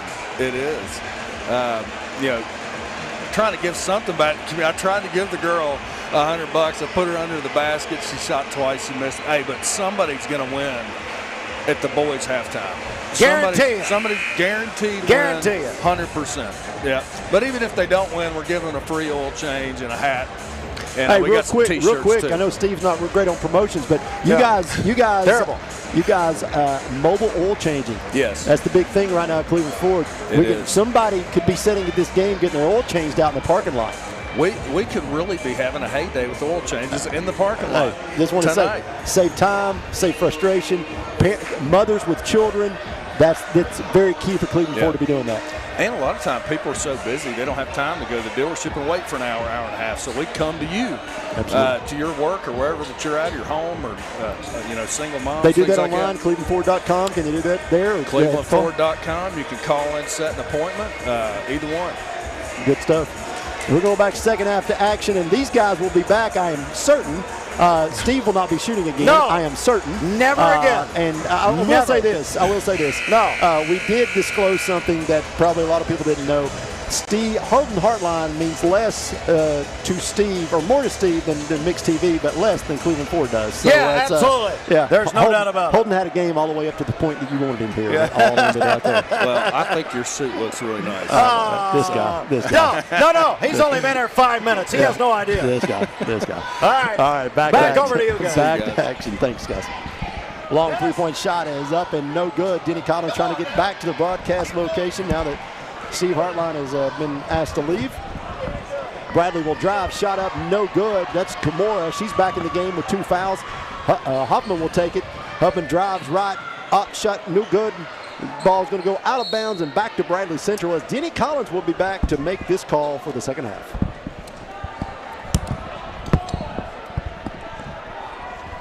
All right, Shelton. Thank you for having me back, brother. Well, my choices were pretty bad. Yeah, pretty limited there. I don't blame you. Thank you for joining us here on MixTV.tv. The start to the second half. We thank you for joining us as Huffman really took a lead there in the first 2 possessions for the Lady Raiders, trying to get back into this game. And Shelton, we didn't have a lot of time to talk about it as Emily Patterson gets the first bucket. The first field goal in over a quarter for the Lady Raiders, her 4th point. Bradley back the other way. And so it just from a big picture perspective, what do you need to do here in the first 4 or 5 minutes of this quarter? You got to get some turnovers. And then I'm also trying to get, let Kimura pick up that 3rd foul to get her back out of the game. So another empty possession from the Bearettes as Cleveland races down the court. A 3 thought about, no, doesn't want to take it. Huffman will drive right. Shelton talked about that in the pregame. Here's Rodriguez for 3. Her second of the game. A big 3. A 5-0 run here to start the 3rd quarter. Little bit of momentum beginning to build for the Lady Raiders. And Rodriguez with a steal. Copeland trailing. Rodriguez takes it all the way. 7-0 run to start it. That counters the 8-0 run to start the game for Bradley. So a 7-0 run. And I'm telling you, Shelton, those missed field goals are looming large now. Absolutely. Bradley back the other way. Kimura Fields on the court, as is Jada Francis. Francis playing with 3 fouls. Kimura playing with 2. They were on the bench, and Francis, nice move inside. Nice take from her. 13 for Francis. She's played really well. Her and Kimura have played extraordinarily well for the Bearettes. A foul called against Cleveland. I believe they're going to get, against Bradley, they're going to get Libby Stewart with the foul. I believe her second. No, her second. So Cleveland will take the ball out of bounds underneath with Lainey Copeland the inbound. 34-19 the score. A tap and almost a hustle steal there from Stroud. She's into the game. Another great player for Bradley Central. Gives them some great minutes. 34-19 your score. Just underway here in the 3rd quarter. Thank you for joining us on MixTV.tv, the rivalry games. As we've got Huffman, another drive, jump shot, her 3rd shot of the early part of this 3rd quarter. Huffman looks poised to do something offensively, just can't get it to fall, Shelton. Inside to Fields. Kimura fouled as she goes up. So Kimura will go to the line. Kimura since that first quarter start, Kimura's kind of cooled a little bit and become more of a little facilitator. I know saddled with 2 fouls. Didn't score in the second quarter. No scoring for the Clemson signee. The unquestioned leader of this team, arguably the best player in high school basketball in the state of Tennessee. Kimura walking it off, a little frustrated there with herself on the missed free throw. 34-19 your score. Shelton will kind of break down what the scenarios are for the district and region. Kimura can't hit either free throw. We'll break down throughout the second half here what this game means as it unfolds. This is as close as the Lady Raiders have been in a while. Drive from Rodriguez. No, can't get it. Great drive to get to the basket. Could not get the layup to go. Stewart back the other way. Stroud now will possess it. Bradley Central with the ball. Fields drives, stops, pops. That's her game right there, Shelton. Gets to the lane, such good hands, and a great jump shot from about 10 feet out. Huffman with a dish, but she's fouled first. Huffman slow to get up. Sounded like maybe banged her knee on the floor, and that's tough. Teammates coming over to console her. 36-19 your score here at Raider Arena. Thank you for joining us on MixTV.tv, the rivalry games, along with Stephen Shelton. I'm Denny Collins. You got to see Steve Hartline for a little bit. Magic act for him as he made an appearance tonight. Wasn't supposed to be here. Shows up instead. Performs poorly at the half-court shot. Rodriguez, her shot up and good. Rodriguez, a little fire in her belly, Shelton. Yeah, absolutely. So a little emotion from the Lady Raiders, something they desperately need. 36-21. Cut it to 15. Rodriguez, 2 threes. She had a 3 and a field goal, so 5 for her in this third quarter. Bradley working, will go Fields inside. 10 feet out again. Ooh, tough rollout. For Bradley, do you start working a little clock here, Denny, until they cut it to 10? Look, I'm the play-by-play guy. I ask the questions, all right? You know the rules. Here goes Kimura Fields. Kimura on the run of her layup, good. So, Shelton, I'll ask you. Do you run some clock here? I like running clock. I'm not going to lie to you until they cut it to 10. Patterson again. Patterson was 6. That was Davis. I'm sorry. That was Huffman. I'm sorry. Huffman. Huffman, 38-23, and a quick timeout from Cleveland. What are we doing here for Cleveland? They've had some offensive juice, a nice spurt for them. 11 points in the quarter after no field goals in the second quarter. What are you talking about here in the huddle? Well, I'm picking my poison. You've got to deny Kimura unless she catches it out top, or you and hope nobody starts getting hot from the outside again. But it's tough because you tried that in the first half, and you had people like Addie Guerin that kind of burnt you a little bit, and Johnson burned you a little bit. So I just think that you're going to have to decide, what are you going to do? Are you going to pack it inside? Are you going to deny front guard Kimura with backside help? Or are you just going to turn around and say, listen, we're going to deal with it. We're going to let them try to shoot us out of it. Looks like we're going to see a little pressure here from the Lady Raiders. I think this is key. A little full court pressure here. Shelton talked about this early in the broadcast, something he anticipated from Cleveland High School to really disrupt this Bradley Central team. Surprising that they didn't go through to it at all in the first quarter. Now with a little bit of offensive momentum, let's see how this plays out for the Lady Raiders. Bradley Central with Stroud will bring it up. She'll go to Guerin. Stroud against this 1-3-1 pressure from the Lady Raiders, and a long three. That right there is the risk you take when you press. That was Kimura Fields for 3. 16 for Kimura. Copeland with the ball. She'll look to dial in here her Lady Raider team. Gravel, nothing going there. Drive inside, still nothing. This Bradley defense is tough. You've got Fields up and a foul going to be called. Addie Guerin wanted the charge, but nonetheless they'll call a blocking foul on her. It'll send Rodriguez to the free throw line. Izzy Smith on the court, along with Aria Huffman. Gravel on the court for the Lady Raiders.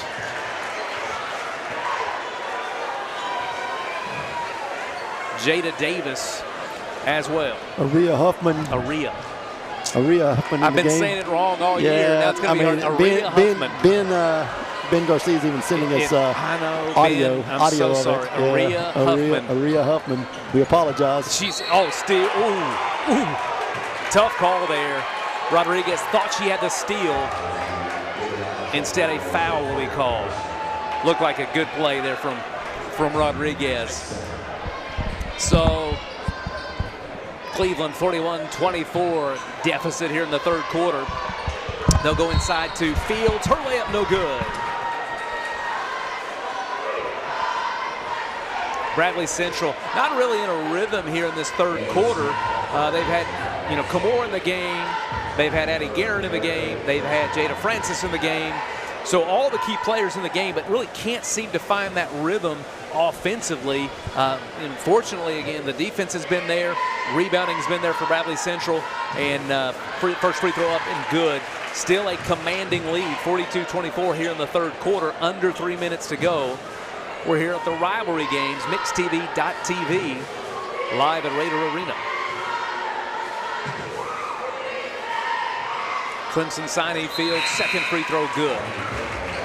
Copeland will come into the game. Copeland will come into the game for Izzy Smith.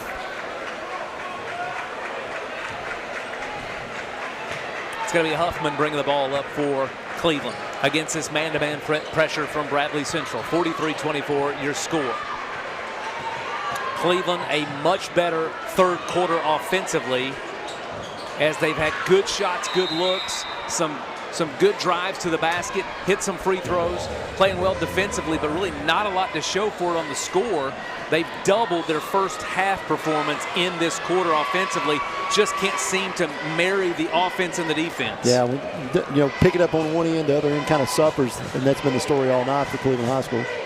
The second quarter is going to just really, I think, haunt them, Denny, for quite some time. 2 points only in the second quarter, really going to hurt them. Great position there from Kamora Fields against the Cleveland defense. Is that 20? 20 for Kamora Fields. Great position. Cleveland went to zone, and Kamora just used great positioning to find the inside part there. She'll pass ahead to Francis. Francis looking for a teammate. It's Libby Stewart. Stewart back out to Stroud. Stroud, Guerin to Kamora. Kamora for three.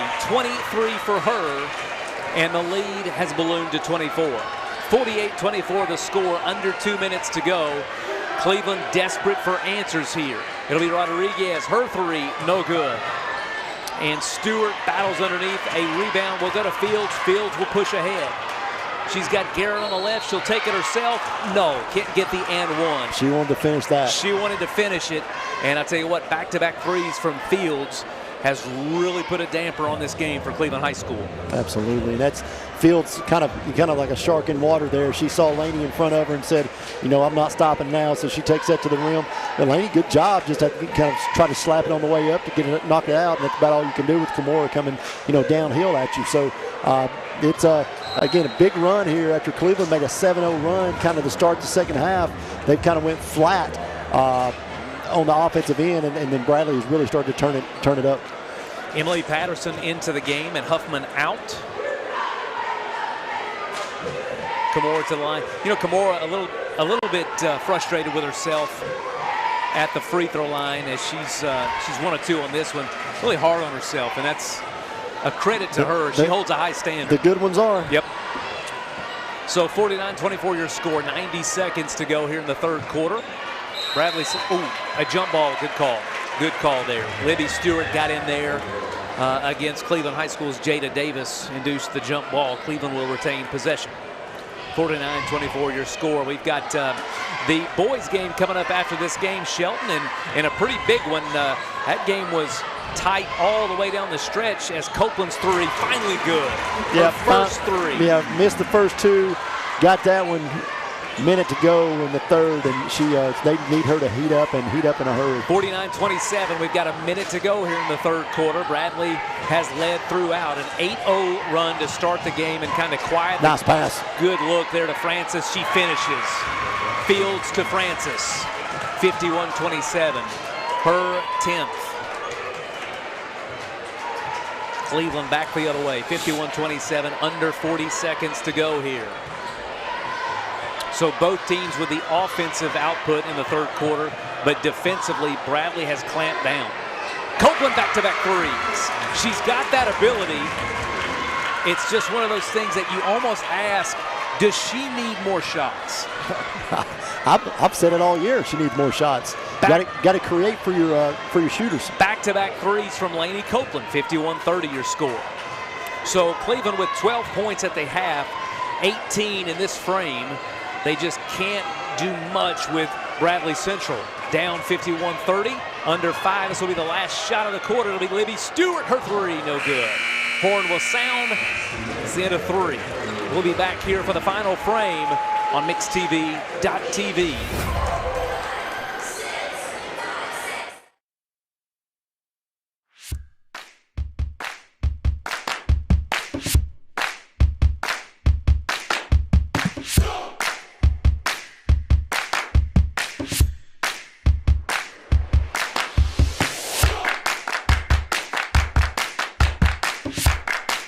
I'm C-Mark. I'm John Mark. John Mark and I just didn't put up billboards. We put down roots. If you're hurt, call us at 265-HURT. That's 265-4878. We are your local law firm.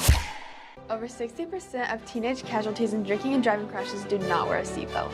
1 in 3 high school students have ridden in a car 1 or more times for someone who's been drinking. Texting while driving increases the risk of crashing by 23 times. Don't become a statistic, be part of the solution. Car crashes are the leading cause of death among teens, 1/3 of which are from drinking or drugs. Britney's kids say, choices matter, buckle up. Calm down. Drive safe and sober. You're watching MixTV.tv, the rivalry games driven by Mountain View Nissan of Cleveland, home of the lifetime warranty. I-75 exit 20 and cleveland-nissan.com.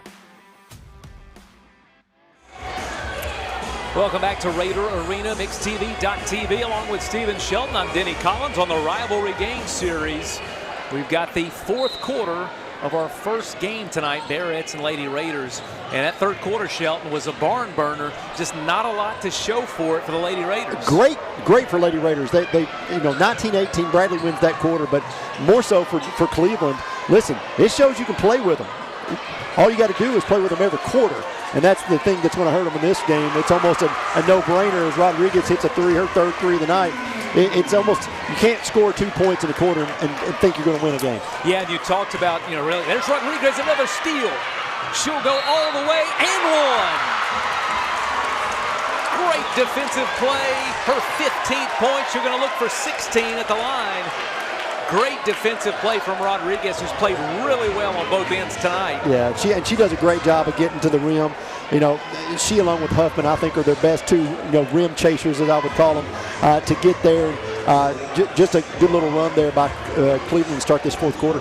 Yeah, and once again, Shelton, the pressure, the on-ball pressure as led there by Rodriguez, and another missed free throw, has really done a number against this Bradley Central team. 51-35, a quick 5-0 spurt from the Lady Raiders to start this fourth quarter and give a little bit of juice to the home crowd. Bradley Central has been in command since the start, an 8-0 run to start the game. Kimora Fields was dominant in the first quarter, and then a 0 field goal second quarter from the Lady Raiders. They missed Kimora there. She flashed across the lane, and they just could not get the ball to her. And Smith reaches in. That's an easy call when you see 3 hands going after the basketball. It's pretty simple call there. But now if you ask me, are you running clock, my obvious answer is going to be yes, sir. Bradley Central has been in command throughout. They've had to do it a little bit with, and we've not seen it this much, Kimora Fields on the bench. Kimora will command it in the lane. Nice move. That's tough. Too hard. Yep. She's going to be frustrated with that miss, but a great move and a run out to Lainey Copeland. Take it out and shoot it. It's going to be Izzy Smith will kick. Ooh, had Rodriguez at the top. They'll go across the lane. And another three. Aurora. From Huffman. 8 for her. Come on, Ben Garcia. Say it with us. Aurora. They're wanting a carry. I think they missed that one. Everyone's into this game.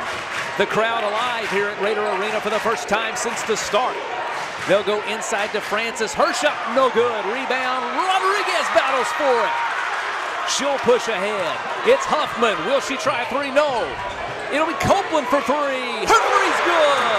That's 9 for Laney. That's a three. This crowd is alive. Cut it to 10. Copeland has cut it to 10. The closest we've been since the first quarter. It's Kimura. Fields with the ball. Libby Stewart now. Bradley Central searching for answers. The Lady Raiders, just like in the game at Bradley Central, they trailed big, but they chipped away at it late. 5.5 to go here, Shelton. 9 for Laney Copeland in this fourth quarter, and Coach Ruder wants to talk about it. Nice energy from this crowd. A nice response from the Lady Raiders. This is fun, Shelton. You're causing Coach Ruder to call a timeout. He was up 20 plus at halftime. It's a 10-point game now. 5:35 left in this game. It's a full timeout. Denny, we'll take it with them real quick. We'll be right back after these messages. How are we on commercial? Duracell in Cleveland is now hiring mechanical skilled technicians from $22.17 to $27 per hour. Excellent benefits beginning day one. Medical, dental, and vision insurance. Paid vacation, holiday pay, 401k tuition reimbursement, and more. Apply at Duracell.com. You're watching MixTV.tv, the rivalry games driven by Mountain View Nissan of Cleveland.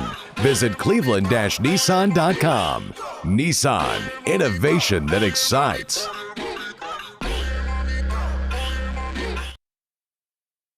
We're back live. You're watching MixTV.tv. Little pep in the step up here. Shelton's got on the Jays.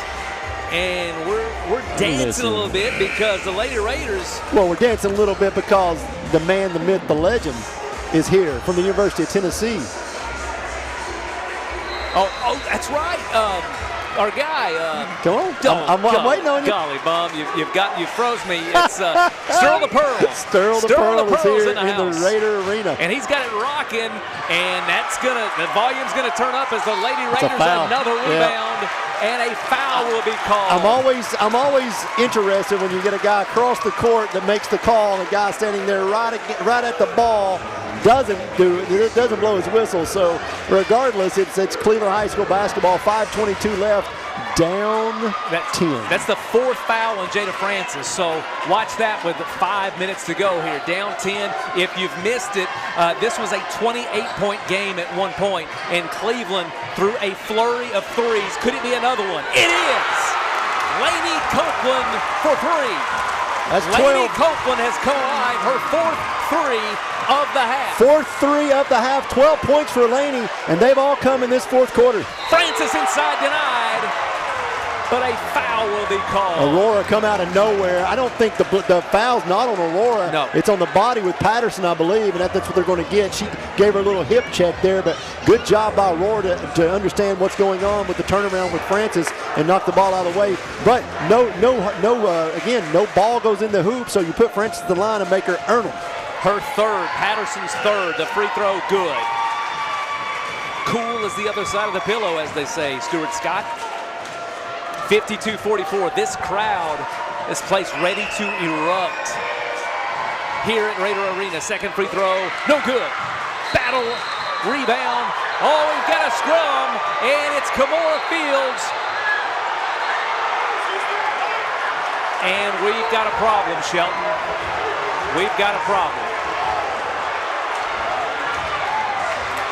This is not good. Shelton, it's got emotional here at Raider Arena. I'm going to say technical fouls on both of them, offsetting. We're going to reset. Here's what we'll do. Officials are going to decide what's happening here.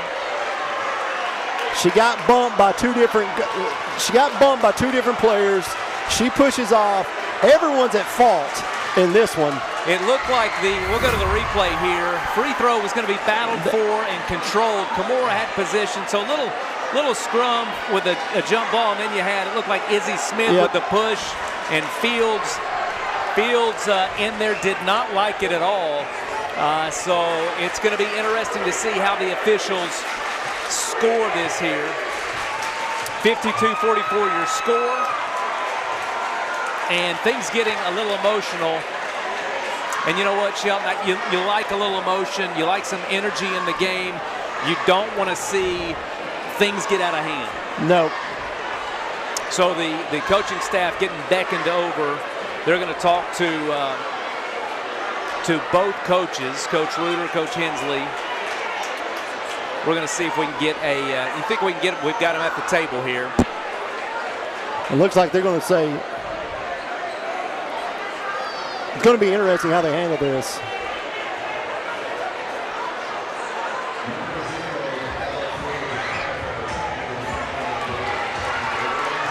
So a technical foul has been assessed to Kimura Fields.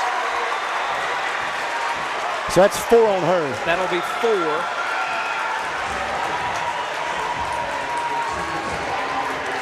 A technical foul on Izzy Smith.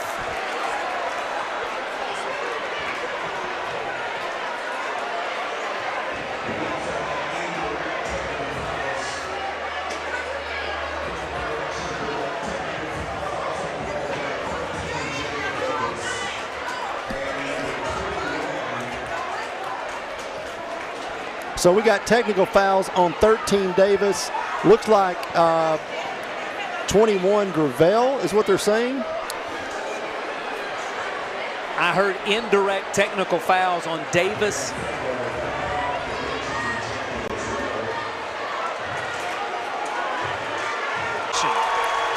Who's been ejected? We've got an ejection. The question is, who's been ejected?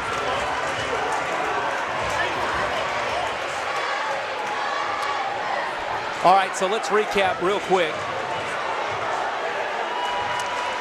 Let's recap. We had a missed free throw and a rebound that was battled for between Bradley Central and Cleveland High School.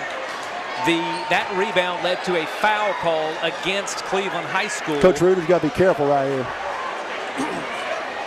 The foul, the interaction on the rebound was between Kimura Fields and a Cleveland player. I didn't see Huffman. That led, there was an altercation from other Cleveland players, which also included other Bradley players. We've got technical fouls being assessed. There's an ejection.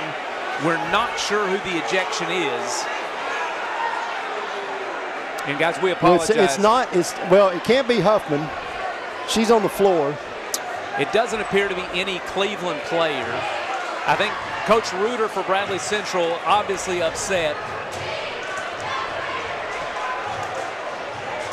We've got Kimura on the court. It's not still. Kimura. Jada. It's not Francis. Kimura or Huffman.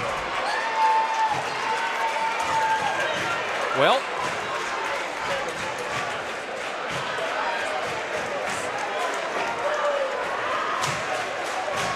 guys, we apologize. We're not giving you as much as we can. We're just not in a position where we can hear the scores table unfolding.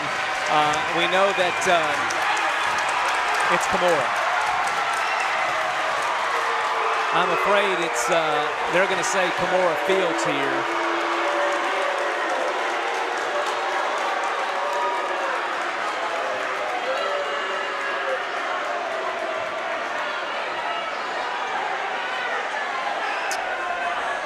Not a lot of I know this is a tough position for the officials because there was a lot that went on there, but yeah, Kimura Fields is going to take a seat. I believe, obviously, she's the one that was ejected. If it's an ejection, I don't know. I'm still not a lot of clarity. Not a lot of clarity, and again, if she doesn't come back in the game, then she was. We're in a bad position here. We apologize for that, but we're going to resume the game. Kimura Fields out. It's an 8-point lead, 52-44. So no free throws were awarded. We'll continue. Emily Patterson with a layup and another timeout. We've got an injured Lady Raider on the floor. I believe Rodriguez went down. You know, she was hurt last year with a leg injury. So the layup is good. Patterson, 52-46 your score, 4:22 to go. And Rodriguez will limp off. Not sure if it's a cramp. I believe it's a cramp.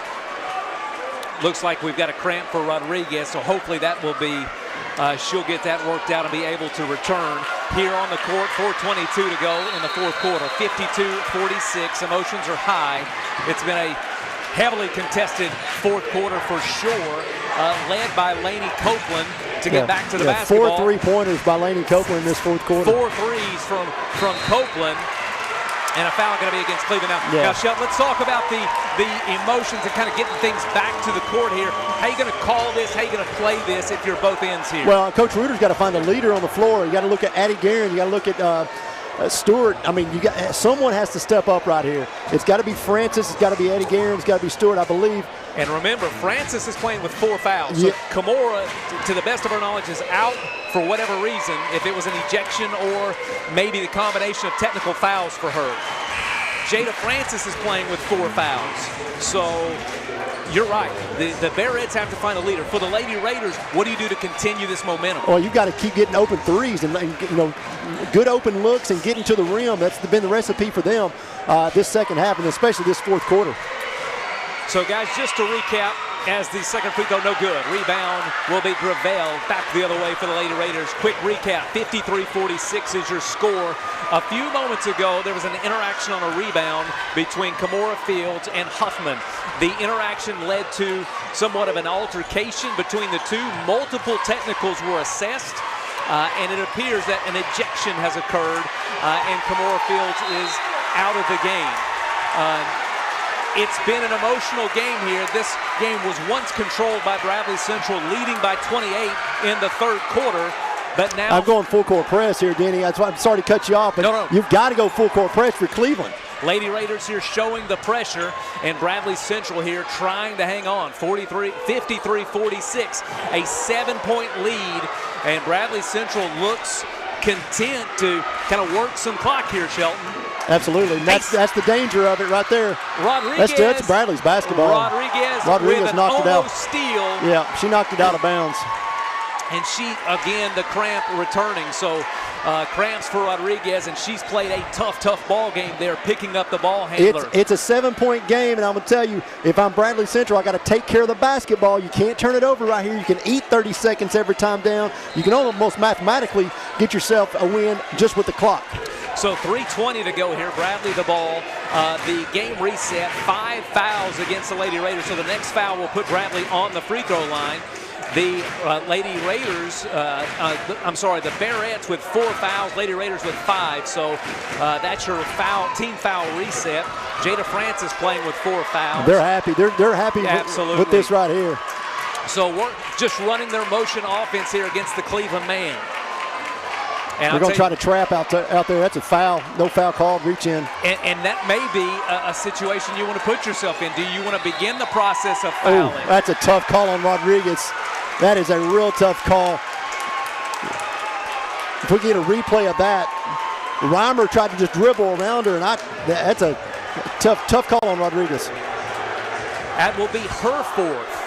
Free throws are important, Denny. As we take a look at this replay, they get it to Reimer. She tries to go to her right and just kind of dribbles into her a little bit, sliding her feet, hands up. Tough call. Reimer goes the line. Tough call here. Reimer's first free throw good. Reimer with 5 tonight. So Rodriguez will take a seat. Into the game is Claire Lambert. I believe her first appearance tonight. 54-46. The junior to the line. Second free throw. No good. Rebound Gravel. Got to get back. You're Bradley. Got to get back. Huffman quickly back down the other way. No need to rush here for the Lady Raiders. A foul called. It will be the 5th, so nobody. Yeah, that's Coach Reuter just screamed. He pointed at the clock and said, "Do not foul." This is, I mean, if the Bearettes want to put Cleveland right back in this, put them at the free throw line. So Cleveland, to the best of our scoring up here, has missed 10 free throws in this contest. Makes that one. So those free throws and the poor free throw shooting of the first half now looming large, as well as that second quarter that Shelton really, kind of highlighted. No field goals for the Lady Raiders in the second quarter. Laney Copeland, big second half for her. 14 for Laney. 14 for Laney, including 4 threes. Here's the pressure. For her. Pressure from the Lady Raiders. Let's see if the Bearettes can handle it. She may have traveled. Davis will have the ball. She'll push it ahead. So that's the Bearettes again look content to beat the pressure and almost a steal. That's backcourt. I think there was a tip though. Yeah. I'm going to say there was a tip. I'm not a big fan of that call. A tip on the steal. They're saying she touched it before she went across. On the replay, says she touched it, and she did. That's right. Yep, she had it. Great Good call. Great call. So Cleveland now 54-48. 6-point. This is close as they've been since that start, that 8-0 start from Bradley. This will cut it to 5. No. It looked good from here, buddy. It did look good. Gravel with a tip. She had an opportunity. Couldn't get it. Stewart back the other way. Got to pull it out. Yep. Copeland with pressure. Francis thought about it, thought better of it. They'll reset. That's a foul. Foul going to be called on Huffman. We'll put Bradley to the line. It's going to be Kylie Johnson, the junior, with 2 shots. You can feel the I mean, it's tense. There's pressure. There's energy. We talked about it earlier. This was the type of game we were hoping for. Greg Phillips over popping blood pressure pills. He passed those up to us. Kylie Johnson, her first of 2. No good. These are important. Got to have 1 of 2 right here. You got to have 1 or 2. Coach Reuter understands the clock's not ticking, but you got to have some points on the board. 2 minutes to go. What feels like that's going to be a lane violation. Got it anyway. Yep. So free throw good. Back to a 7-point lead. 5 for Johnson.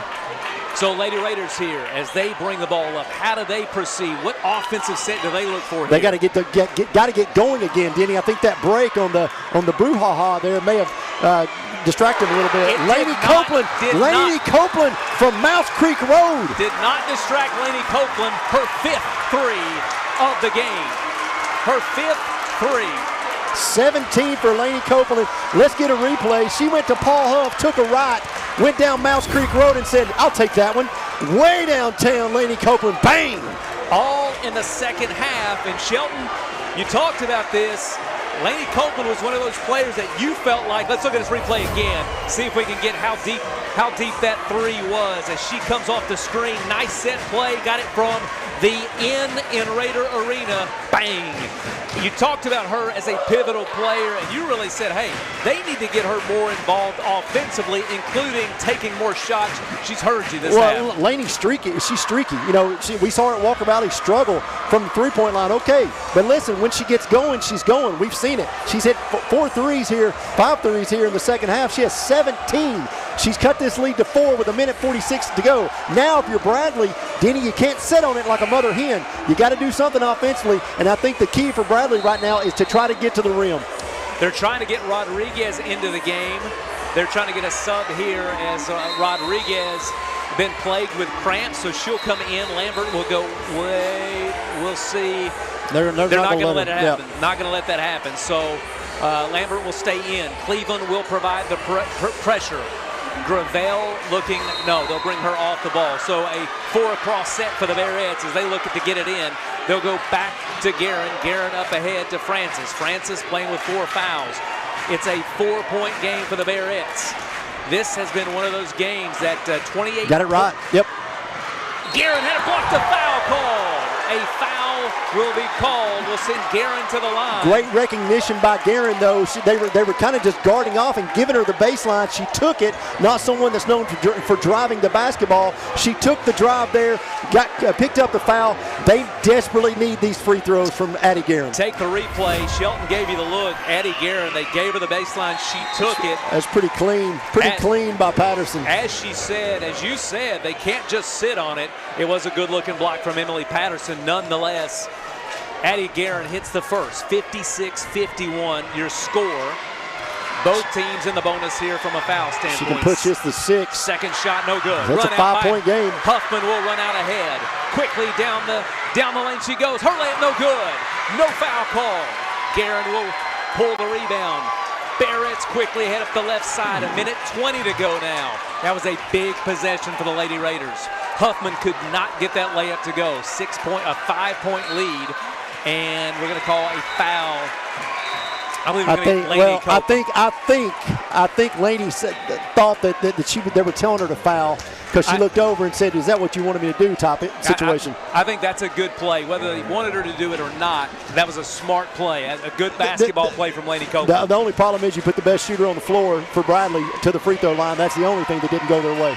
Guerin's free throw no good. She's making me look bad there. Shelton, it's plagued both teams tonight as neither team has seemed comfortable or confident from the free throw line. 56-51. This is push it to 6, which would be big for Bradley Central with a 112. Second free throw good.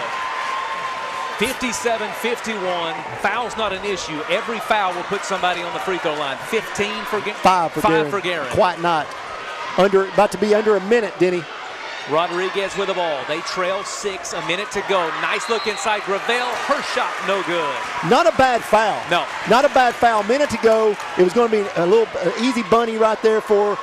You fouled her from behind, put her to the free throw line again, and also you're trying to slow down this Cleveland momentum with this last minute to go here. Gravel will step to the line with 2 shots. The 6-foot sophomore who's played really well. She's been a presence for the Lady Raiders tonight. Her free throw rolls in. Good. 57-52. I'll tell you who you got to make sure you know where they're at on the court at all times. Laney Copeland. She's hot as 4th of July firecracker. If she's in the city limits right now, you better guard her. You better make sure to match up with her if you're the Bearettes. Second free throw, good. Smooth free throws from the sophomore. 4 for Gravel. 4 for Gravel, none bigger than those 2 free throws. Here's the pressure from Cleveland High School. They'll try to deny the inbound. They'll go corner trap, and it'll be Guerin bringing the ball. Rodriguez left her foot. Can't do that. Left her feet for no reason. Francis with the ball. She'll go up quickly. To me, it's a 4-point game. I would put them back on the line, Shelton. Yep. You got a foul here. Not sure. And they don't. It's a steal. And maybe a foul. A foul That's will tough. be called on Francis, her 5th. Yeah, and the worst thing you could have done right there is follow it up with a foul. I believe if they call Francis, it will be number 5. It is. Her 5th. It will stop the clock. It will put Rodriguez to the line. So if you're just joining us, we believe Kimora Fields ejected. Well, that or she had 5 fouls. We're not positive. One or the other. Yeah. There were technical fouls. There was an altercation about halfway through this quarter that led to Kimora being out for the rest of the game. Free throw good, Rodriguez. And now Jada Francis. So arguably the 2 best players for Bradley Central will not compete in the last 43 seconds. 2 best post players for Bradley Central for sure. Absolutely. 57-54. She can cut it to 2 here with 43 seconds. Second free throw good. It's a 2-point game. 17 for Rodriguez. It has not been this close since the tip. The game started with a Kimora Fields 3. So this is as close as it gets. And I believe we're going to call a... Can't call a timeout. He cannot call a timeout in the middle. Not sure who called the timeout. The official can't call a timeout in the middle of play without an injury. Clock didn't start. That's going to be a tough break for the Bearettes because depending on where they reset this, surely they'll go out of bounds sideline here. Sideline. They're going sideline. They're going to give them that. Sideline here. So, but you got to come out 6 seconds at least, I would think. So knock that down to 36.7 if I'm guessing. Shelton, this was a 28-point lead for the Bearettes at one point. Absolutely. And we kind of looked at each other. A couple of threes to start the fourth quarter. Johnson's got to come out here and use the 10 seconds. You got 10 seconds to get across. Johnson will go 35 seconds on the court. You're right, Denny. 28-point lead. And we were talking about the boys' game. We were ready for the boys' game, and the Lady Raiders, a lot of heart and determination from this team tonight on their home court. Well, I made the comment it's almost impossible to score 2 points in a quarter and win a game. I made that comment earlier. It could be possible tonight. Kylie Johnson to the line, the 5'3" junior with 2 tremendous free throws for the Bearettes. First one rolls out. Gotta have this one. Gotta have this one. It's as close as any Cleveland Bradley girls game has been in a long time. 31 seconds, Barrett's up by 2. No Kimura on the court, no Jada Francis on the court. Second shot, no good. Big rebound, Gravel, and here we go. Rodriguez brings the ball up. Everybody in this gym's on their feet. She'll work against Johnson. Can't foul if you're Bradley. Any foul will lead to a free throw. A Bradley Central got to look for Laney to hang on. It's been 4,000 days since Cleveland has won. That three just short. A rebound from Bradley. Timeout. Got to get timeout. 7 seconds. A timeout will be called. Absolutely. 5 seconds to go, and Shelton, they were inches away from that three-pointer going down. Absolutely. They wanted to travel right there and didn't get it. So it'll be Bradley basketball. Timeout, Bradley Central. And let's get a replay on that three. Addie Guerin called the timeout. Full timeout. So yeah, now again, Denny, 5.5 left. It was a good look by Rodriguez. We go back to look at this. Great look as Cleveland. I thought Laney was going to pull it there. She decided not to. Smart play. Good close Skip past to Rodriguez. She's got it. Boom. And it was just short. Just short. Great rebound by Johnson, smallest girl on the floor. They wanted to travel. She kept her pivot foot. Addie Guerin, being the senior-led person on the floor, knew she was in trouble in the corner. Call the timeout, 5.5. If you're Cleveland, you automatically foul here, put them to the free throw line, and give yourself a chance. It's been a whirlwind of a game, Stephen, and one that whether you're here at Raider Arena or joining us on mixtv.tv or with Greg and Terry on the radio, wherever you are, it's been a fantastic game. Now, the scuffle notwithstanding, you love the games with this kind of energy and emotion and passion to it, right? Yeah, and if she was ejected, I think that she would set the McCauley game. Well, they don't play McCauley, excuse me. They would play Ray County senior night. Probably set that one. They have one more game there, so it'll be interesting here. Should not impact the district tournament. This is a huge inbound. Addie Guerin will throw it in against the full court man-to-man pressure from the Lady Raiders. Looks to inbounds. She'll go in. Bradley Central fouled immediately. And it's going to be Long, the freshman, to the line with 2 shots. Big spot for the freshman. Didn't have this on my bingo card tonight. No. Long shooting free throws with 4.2 left to hopefully try to seal this. She hits both of them, game over.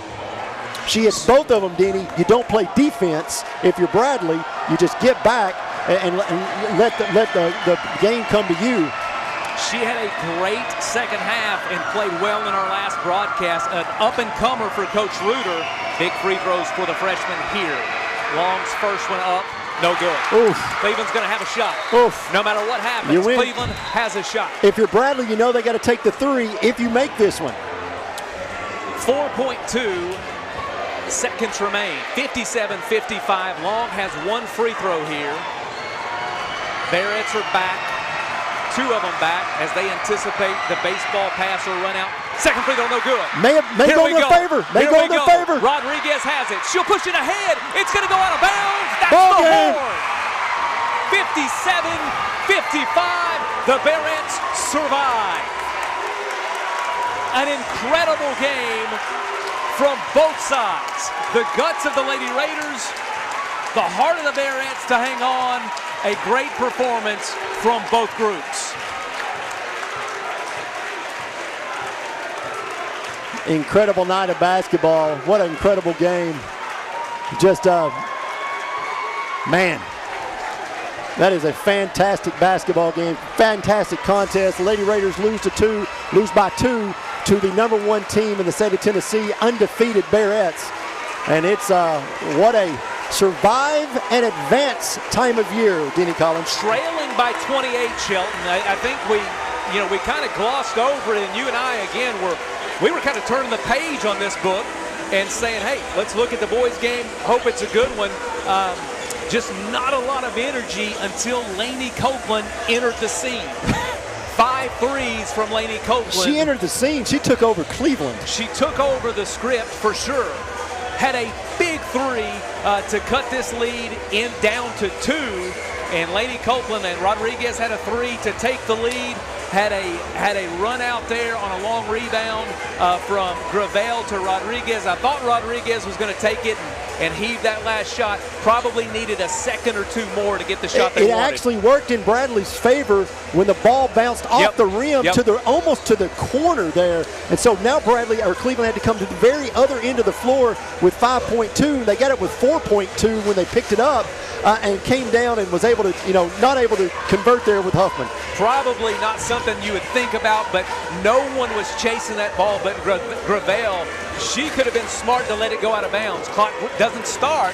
Could have been smart to let it go out of bounds, but nonetheless, unbelievable game there from both the Lady Raiders and the Barretts. An incredible start to a wonderful night tonight. Absolutely, and I tell you, we've longed all season for a game like this, especially on the girls' side, and this district, maybe this district tournament just got turned up a little bit more. Cleveland Bradley did enough for you, but tonight with the little scuffle and the 2-point win by Bradley, they're short. They're fewest points won by since 2014. This is going to be an exciting district tournament. I can't wait to see these two teams back on the floor again. So put a bow on it for us. What does this mean if you're the Lady Raiders? I mean, you trailed big time, 28 points down. You had a shot to take the lead late in the game, perhaps walk out of here with a win. What does it do for a Lady Raiders team? Well, Lainey Copeland, what she did was erase that 2-point second quarter. I said you can't win scoring 2 points in second quarter. She almost made me look like a liar, but what she did was 17, and that run they made in the fourth quarter there, they had 30 points. They scored 25 points in the fourth quarter alone. 25. That erased. They're not scoring 25 a quarter, so that kind of erased that second quarter play. But what they did was, I think they got a whole lot of belief. They may not have won the game. What they did win is a whole lot of belief that they can play with this Barrett team. So to recap, halfway through the fourth quarter, Kimora Fields, for one reason or another, we're trying to work to find clarification, either through a variety of technical fouls or an ejection. We heard ejection from the PA announcer. We're just not sure who the individual was. We assume perhaps Kimora, but regardless, she was out the rest of the game from about 5 minutes on. Jada Francis also fouled out. So Bradley Central really had to hold on without 2 of their premier players with about 2 minutes to go. And Cleveland, the Lady Raiders, gave them a jolt. And I'm going to tell you what, this place is still reverberating from the play of these two girls' teams. So a fantastic start to the night. We expect the boys' game to be just as good. We'll preview it in just a few minutes when we come back from this break on MixTV.tv. Thanks for joining us. Hardee's Original Bag is back, but only for a limited time. Choose from the charbroiled double cheeseburger, hot ham and cheese, spicy chicken sandwich, and our hand-breaded chicken tender wraps. The Original Bag. Any 2 plus fries and a drink, just $6.99 at Hardee's.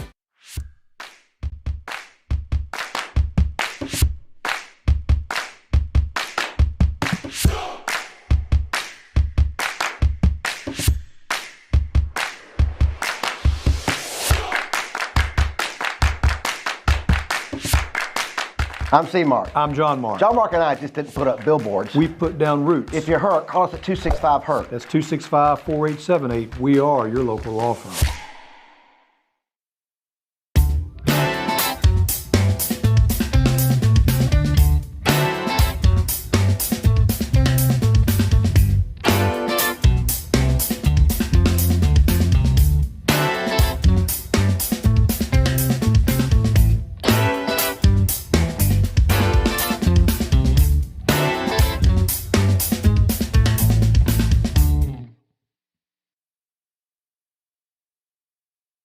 Owning a home should be one of life's greatest pleasures, but without a solid foundation, it can become a major source of stress.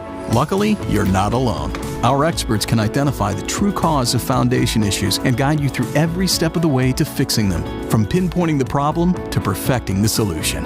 We form custom solutions to meet the needs of your foundation and your wallet, including flexible payment options. With our team by your side, consider your home and your peace of mind secure. You get a yearly checkup. Shouldn't your air? With your local Lennox dealer, regular care equals perfect air. With technology you can touch, comfortable air you can feel, and savings you can see. Not just perfect air, perfect for you air. Call Dale's Heating and Air to upgrade your air today. Lennox, air is life. Make it perfect. I love the Cleveland community because I think it's a very warm place to live. It's just a very friendly community, and you don't necessarily have to be born here to fit in. There's a lot of folks that move here and they fall in love with it. I feel like we make our customers feel valued by the way we treat them. We're very welcoming here. We get to know them. We learn their names. We learn their goals, and we try to meet all their financial needs, not just do one transaction with them. This is John Davis, the trade-in man for Kia Cleveland on South Lee Highway, and we will overpay for your old car today. High mileage, cosmetic issues, that's okay. Rusted, busted, can't be trusted, all trade-ins are welcome. Just bring us your old car as is. Don't even wash it. You'll be shocked of how much I'm willing to pay for your old car in any condition. Come see me, John Davis, the trade-in man for Kia Cleveland on South Lee Highway in beautiful Cleveland, Tennessee, where selling your car is as easy as 1, 2, 3. Logan Thompson. Dude, does your ball talk? Yeah, ever since the car accident. Logan Thompson. Thinks I should call Logan Thompson to get a better settlement. He won't shut up about it. And you blew it. I know. We could have had it all.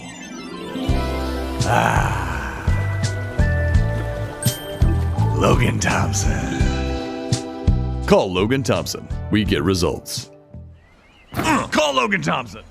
You're watching the Leisure Time Bowling Postgame Show on MixTV.tv. Take your crew to Leisure Time Bowling on Keith Street this weekend.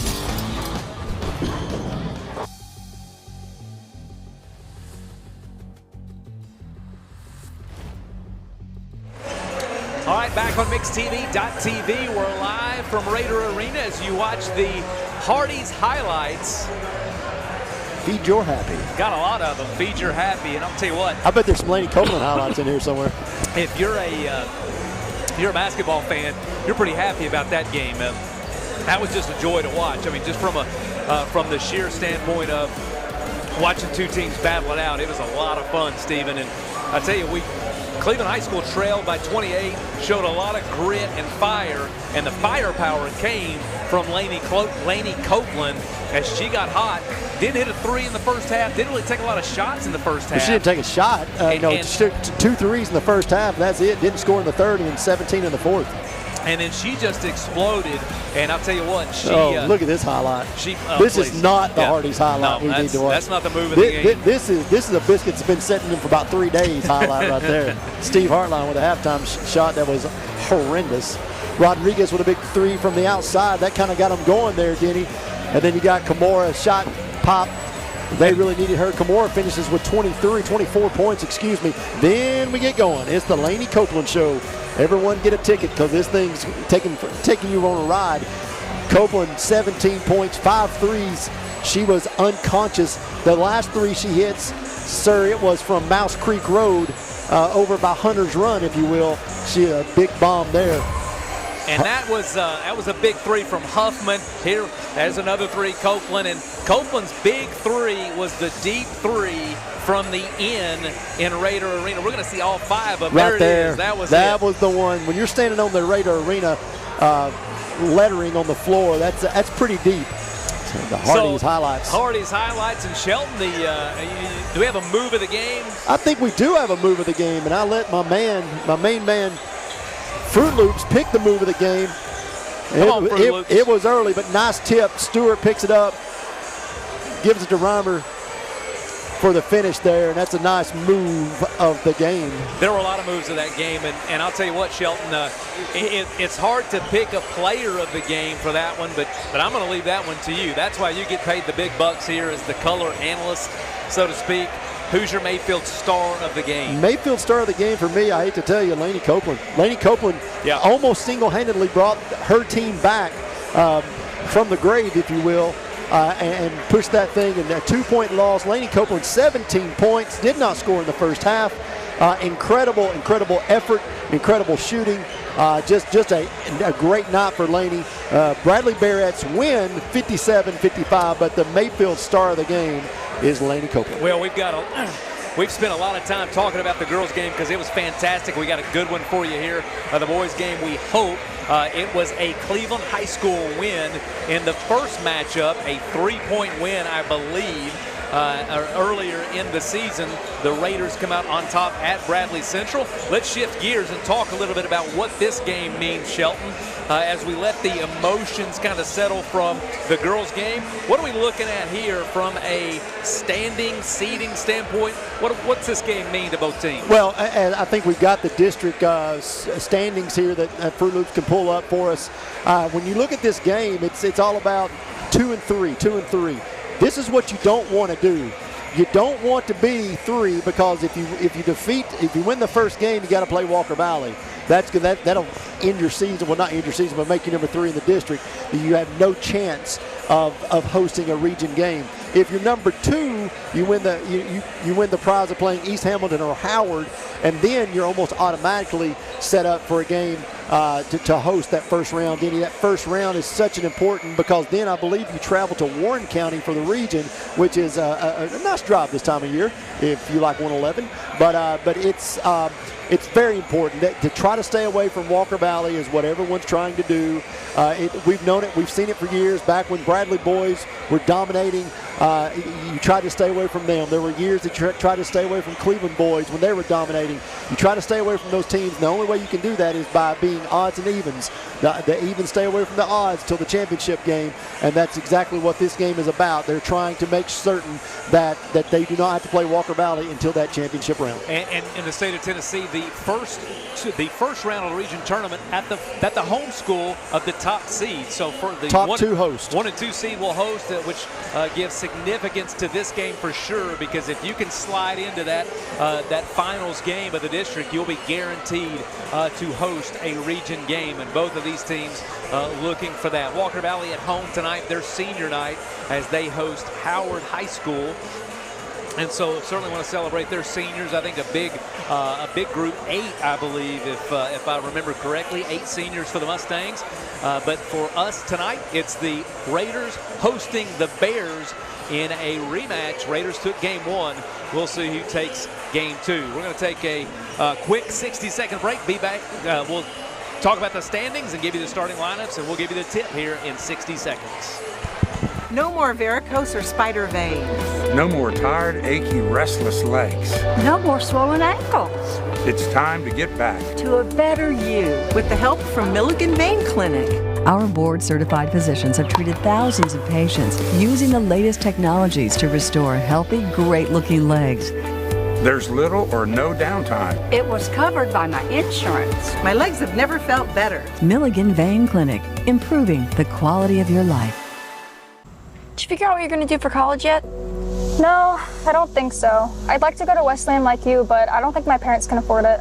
I bet they can. I qualified for a program and I'm going to TW tuition free. Really? How is that? The TWU Pledge. It's a program they offer to local high school students that basically helps with their tuition. You should check it out. Will do. Can you send me that link? Yeah. Don't let anything stand in the way when excellence is within reach. Tennessee Wesleyan University is the best value in higher education for East Tennesseans. Tennessee Wesleyan, where dreams meet affordability.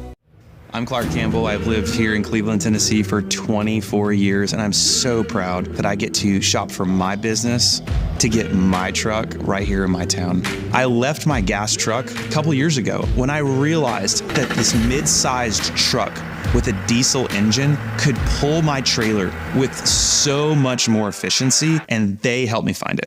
There are a lot of options when it comes to dealerships. This is going to be the first place I go to every single time.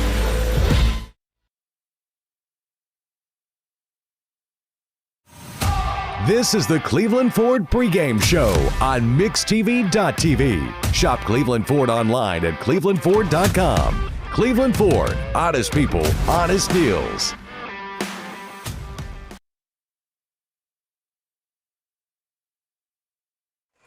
We're back at Raider Arena, Cleveland High School for the Rivalry Game Series. It's the grand finale. I'm going to tell you what, it's been a great start as the Barretts hang on for a 2-point lead, or 2-point win. Hopefully this one will be even better. Shelton, what are we looking forward to tonight? Well, I mean, we're looking at, how's this district going to shape out. We know Walker Valley has won the regular season 9-0. These two teams are 6-3 in the district, and you have East Hamilton without any problems will end up 4th in the district. That's your top 4. Howard and Ottawa will round out the district regular season. As we look to the other side of the coin, the Class 4A Region 3 District 6, who will be in our region moving forward, that'll be Shelbyville 4-2, Warren County 4-3, Lincoln County 3-2, Coffee 2-3, Cookeville 2-5. But Tuesday night, Denny, it's Shelbyville and Warren County for that number 1 seed. Shelbyville and Warren County for that number 1 seed. That's Tuesday night at Warren County. So that'll take care of that. So we'll know more about that side of the region after Tuesday night. But what a great game this should turn out to be. Cleveland High School, we watched them up at Walker Valley, and they just did not. They looked flat. They really looked flat for a while there. Couldn't get anything going. Luckily for them, Walker Valley could not get anything going as well. And then at the end, Walker Valley pulls away. This is a big night on their home floor for Cleveland High School to try to get that second spot in the district. Great shot here of the starting lineups for Cleveland. Braden Beavers, number 1. D. Lovelace, number 12. 14, Malachi King. Baraka Ndegwe, 23. And Daxton Evans, 32. For the Bears, 0, Terrell Goldston. 5, Carson Cannon, number 12. Andrew Walker. 13, Jeremiah Brownlow, and 21, Javon James. And Shelton, what do you look forward to? Who are your players of the game to start the game? Who's key? I've said this a few times. Brownlow showed me so much a few games ago. He got started so hot and was able to take off. And I'm going to be honest with you. I think Brownlow's got to get a fast start here. And also look for Alex Walker. I mean, you call Walker the glue of this team, and I think Walker needs to have a good night tonight and kind of make sure he stabilizes and this Bradley offense, who can go very, very dormant at times. Well, Bradley will start on that offense, and it's going to be Walker right away. A nice cut. He brings it down. Cleveland there to strip it away. So this game was frantic at Bradley. I expect nothing less of back-to-back turnovers. It's going to be a frantic game here in the boys' game, just like we saw in the girls' game. Without question, these two guys, they know what's at stake. They know how it's going to shake out in the postseason, and I would expect a whole lot of energy this entire game. Going to be a physical game. First shot of the game will be no good. A long 3 there from Brownlow. And we'll go over the backboard and over to Cleveland High School. So Bradley going to show a little bit of walk-up pressure here. Not sure how serious they are about it. Perhaps just controlling tempo. That's what it appears to be. Cleveland across the court to Evans. Evans, we've seen in several broadcasts, he's a pretty stout player on the block there for the Raiders. He can be a presence underneath. So Bradley has settled in their man-to-man after backing out of the 1-3-1. It's going to be Evans looking to grind, denied underneath. It's going to be Bradley out of there, and Javon James with the block and corrals it. So back the other way, still no score. If you've just tuned in, you missed an incredible girls game. Bradley Central with a 2-point win after leading by 28. Long 3 rattles out. James no good. Walker with a rebound. Tell you what, we'll be talking about that girls game, I'd say, for a couple of days now after tonight. It was a heck of a game from the Lady Raiders. Enjoyed calling it. What we've been looking for all season long. Been begging for it. Absolutely. We talk about it before we go on the air. We talk about it on the way home. Just a game that we really wanted to see, and they did not disappoint. Congratulations to the Barretts, but also, you know what? Congratulations to the Lady Raiders. They could have rolled over at halftime and given up, but they did not. Just an incredible second-half performance by that team. Andrew Walker to the line. First one no good. Second one good. First point of the game from the free throw line for Andrew Walker. So Bradley Central, we've talked about what's at stake for both of these teams, and really just looking for seeding and positioning in the district tournament. Shelton highlighted that in a pregame show, really trying to, and you hate to say it that way because you don't want to talk about, we don't want to play this team, we don't want to play that team.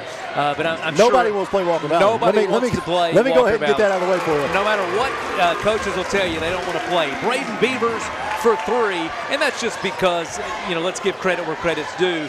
the Mustangs have had a tremendous year this year and have a pretty star-studded 8 seniors for that group. So people trying to avoid them as they have Bradley and Cleveland teams in years past. So another 3-point shot up, no good. Bradley with 2 quick 3-point attempts. What do you think about Bradley's style? You know, we've talked about trying to really get into the lane, get to the basket, draw fouls. Bradley seems content to take some threes early. Yeah, I've watched Bradley multiple times this year, and I always think they're better. They're better when you get it to when they get to the rim, they get to the free throw line. That kind of gets them going offensively. So interesting right now. They came out, with a lot of motion there on offense. The last 2 times they've been kind of just satisfied with just taking the 3.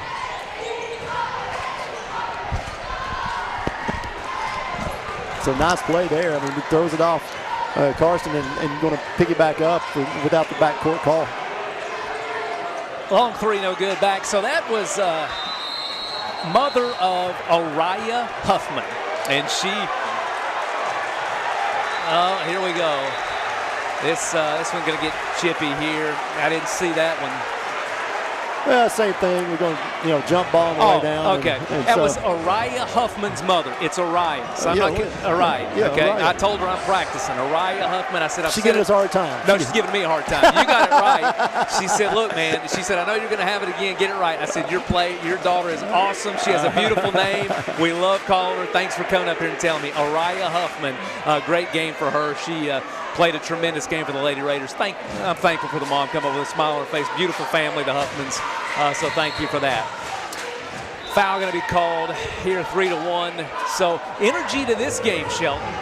I mean, we've got some energy, some juice, and that girl's game. It's a carryover. The ref's already talking to him again. Yeah, he's like, listen. The crowd's alive. The officials are kind of on point here. It's getting a little chippy, a little old school Bradley Cleveland type game. That's what happens when you cage these kids all week for ice, snow, and asphalt. That's what happens. Nice move, Daxton Evans. Good play out of bounds underneath. Cleveland 5-1. So Cleveland coming out early here. They control the game, 5-1 your score. They took the game at Bradley Central, a 3-point win over the Bears at their place. Looking to hold court here. Bradley Central just have struggled offensively really all season, really trying to find some kind of energy and rhythm offensively. They just don't have that go-to guy. Nobody stepped up and said, hey, give me the basketball. A mid-range jump shot, no good. So that's 3 misses. Field goal, it's struggling here early. A long 3 from Cleveland, no good. Rebound battled 4-1. Walker on the tip will be controlled by the Bears. They're going to walk it back up. So if you're in a struggle offensively, how do you move through that, Shelton? Again, I've just finished saying you got to get to the rim. I mean, you got to get to the rim, got to get to the free throw line, just get something started. Kind of settling for jump shots is not going to get it if you're not making them. One of the things I've noticed about this offensive attack, Coach Carpin, I don't think he's satisfied with it, but the spacing is so deep that it's hard for them to get rhythm and really get into their lanes the way they want to. They're so spread out. It's just difficult for Bradley to get any sort of offensive rhythm. Walker with the ball, looking at these cuts. Nothing really going to the basket. Everything on the perimeter. Another 3 from Cannon. His 3 no good. And rebound by the Raiders. So field goals at a premium for the Bears here early. They trail 5-1. 3.5 to go first quarter. Raiders on their home court. They've got the crowd into it. Like Shelton alluded to, a carryover from the girls' game. That was electric. If you did not get an opportunity to watch that game, we would watch it. Absolutely go back and watch it. You can start at halftime and just trust us. Start about 3 minutes after halftime. And nice swat there. Just took him out of his hands. Javon James, little Charles Barkley there takes it from him. Bradley back the other way. 5-1 your score. Carson Cannon will slip. They'll call a travel. So just all out of sorts here. Cleveland will sub. We've got 11, 5, and 3. Deloche, Krebs, and Landon Pride into the game for the Bears. 23, Devin Armstrong into the game. So trying to find some rhythm offensively, and at some point, perhaps your defense turns up and becomes that offensive spark plug, so to speak. Absolutely. Bradley sitting in. They're in the basic man-to-man here, working against Cleveland's motion. Another long three from the Raiders. That one's good. Nice three, D. Lovelace. And Lovelace is a young man that can heat up in a hurry. He's got some firepower for this Raider team. Yeah, Bradley, if they're going to struggle offensively, they got to turn it up defensively, that's for sure. 8-1, your score. Bradley has struggled. That's a nice drive. And Shelton, there you go. Yep, got to get to the rim. I mean, that's the recipe to get your offense going, but if you're not able to hit the jump shots. Goldston really put his head down, try to get to the basket. He'll be rewarded with 2 free throws. So a tough start here for the Bears. No field goals through the first 6 minutes. Goldston can't add a free throw. End of the game for the Bears will be Cassida.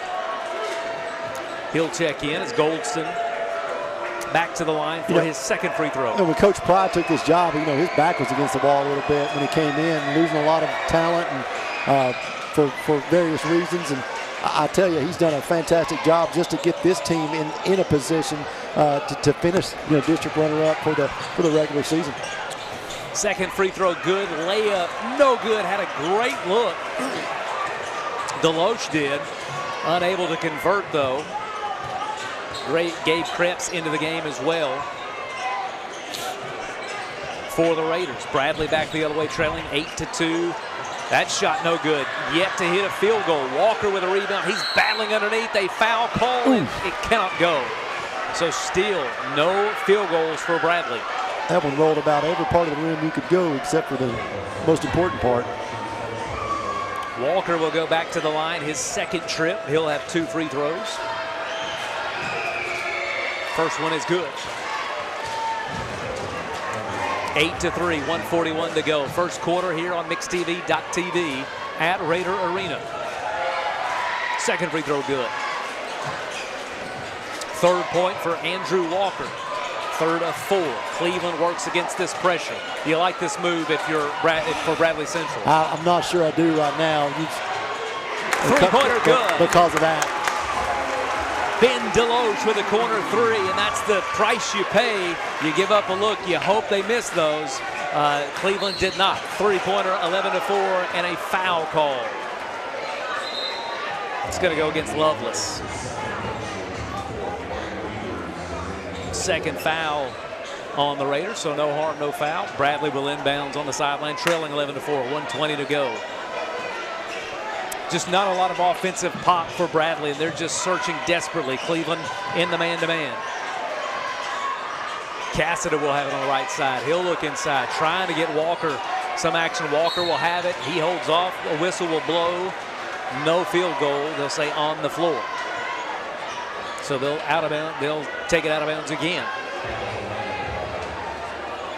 Nope, they're going to say he was shooting. Okay. Done. Nope, sorry. That's 2 shots. That's 5th foul. That's right. Okay. 5th foul, 2 shots. I'm sorry. So Walker will go to the line for 2. That's another rule I've not gotten used to be honest with you. No more 1-and-1s. I live for the 1-and-1s. That was my game. Can I get to the 1-and-1? Or can I be the guy that shoots the technical off the bench? Coach, just wake me up. You need some guy to hit a free throw. Oh, boy. That was me. I remember. I don't remember that, but I remember. Walker free throw good. 11-6. Still no field goals for Bradley Central. All free throws this quarter. A minute to go in the first quarter. 5 for Walker. 5 of 6 coming from Andrew Walker. Cleveland breaks the press. Under a minute to go. They'll work it back out. Thought about a long 3. Still thinking foul going to be called underneath. And Degway wanted the 3. Didn't take it. 48 seconds to go. Foul will be called. End of the game for Bradley will be Ray Davis. He'll come in and Brownlow will take a seat. And Degway will inbound for Cleveland. Out of bounds underneath. Just heard the student section say overrated. I hate to tell them neither one of them are rated. I was trying to figure out who was overrated. He traveled. Yeah, that's right. Who are we talking about? I couldn't figure out who was overrated. I thought they were just talking about the team. Just in general? I guess. But not the booth. Were they talking about the booth? It could be us. Well, we're not rated either, no. so it's No, not a chant you want. 45 seconds to go here, 11-6 your score.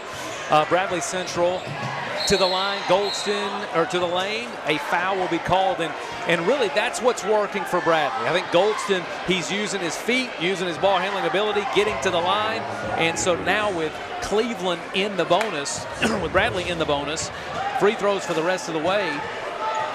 Bradley, again, can't find a way to get it in the hoop. They're going to have to go to the charity stripe, and even that's not working for them. 11-6 your score, 37 seconds to go. Hoping for as much, I don't want to say drama, charisma. How about that? As much charisma, fervor in this game. Absolutely. Fervor? I've been reading. Can't make that one. Cleveland back the other way. Oof, so pressure. That's a dangerous pass there. I wasn't going to say that, but I thought, whoa, man. Behind the back with the full court pressure there. 30 seconds and Beavers with the ball. 25 seconds to go, facing pressure. Man-to-man, Bradley. Turning up the heat. He's got the 5-second count on. He'll drive. 15 to go. Cleveland really trying to work this clock here, and a 5-point lead. Picked it up too early. Yep, way too early. Bradley will have a shot. They'll drive the other way. It's Goldston. Head down to the rack he goes. Looking for the foul. Doesn't get it. A long three. No good. That's going to be at 11-6 at the end of one. Cleveland on top. We'll be back to talk about the second quarter in just a moment.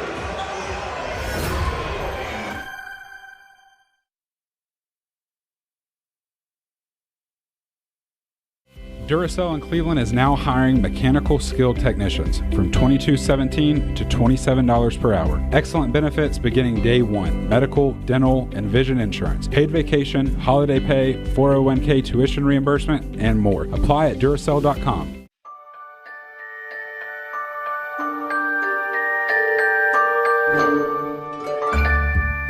Sun is shining, it's a beautiful day. Wake up, sleepyhead, get up and play. Everything's yellow, it's a beautiful sight. Sunbeam showers makes everything right. Come on now, let's get away. Make every day brighter with the sunny southern goodness of Mayfield Dairy. You're watching MixedTV.tv, the Rivalry Games. Second period coverage is presented by USS. Since 1994, we've helped more than 30,000 customers solve their foundation repair and waterproofing problems. Learn more online at USSTN.com. Welcome back here to Cleveland High School Raider Arena, MixedTV.tv, the Rivalry Games. It's the grand finale for us tonight. Cleveland High School hosting Bradley Central. I want to say hello to the DeFries family. Katie and Travis listening in or watching in, whatever the case may be. It's a sad night at home if you're tuning us in on a Friday night, but nonetheless, we appreciate it. You've got us on TV. You've got Greg and Terry on the radio. And, of course, hopefully you're live with us at the arena. Andrew Walker will begin the second quarter with his shot. Again, 11-6 your score. Bradley Central held without a field goal the entire quarter. 6 points, all free throws.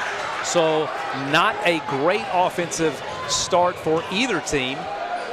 Cleveland out with a 5-point lead, though, commanding here. 7.5 to go. If you've just now joined us, you missed a great girls game. As we've told you before, make sure you go back and watch that great pass underneath. Beavers finds Malachi King. Great assist. 13-6 your score. As you get an opportunity, go back and watch the second half of that girls game. The Lady Raiders trailed by 28 points at one time and came back, had a shot to win late in the game. The Bearettes hang on to win by 2. Their 41st consecutive win of the season. And they continue the streak, I believe, 4,075 days. It'll be 4,075 days now. So since Cleveland has last defeated the Bearettes. So that was a great game and a great shot. And as Shelton said, really sets the stage for what we believe will be a rematch in both the district and probably the region tournament as well. So that's going to be a lot of fun down the road. Region could be interesting. Cookville's really good on that other side when we're looking at that Look at the standings over there. Cookeville and Coffee County both 20-3, 19-5 respectively. So that region could be a dandy. Bradley Central looking to press. Cleveland breaks it easily. Evans with a layup, and they just can't seem to get the back end taken care of there. So they've given up a 3 and a layup, trying to pressure Cleveland. They trail 15-6, the largest deficit of the game for the Bears. 4 for Evans. Evans with his 4th. We talked about his role. There's Goldston again, trying to get something going.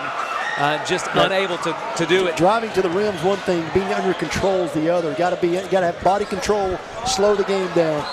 Good high-low effort. Going to go out of bounds, and it remains Cleveland's basketball. We've gone now 10 minutes. So Bradley has not scored a field goal yet. Brownlow and Lovelace check back in for Bradley and for Cleveland. Wholesale change for Cleveland. Landon Pride in, Ben DeLoach in, Malachi King in for the Raiders. Devin Armstrong in, along with Javon James for the Bears. And it looks like Tucker White into the game as well for Bradley. So Bradley stays in the man. Cleveland will look to drive. Nice dish. Charge. That's got to be a charge. Yep, good call. Good call, good play. Tucker White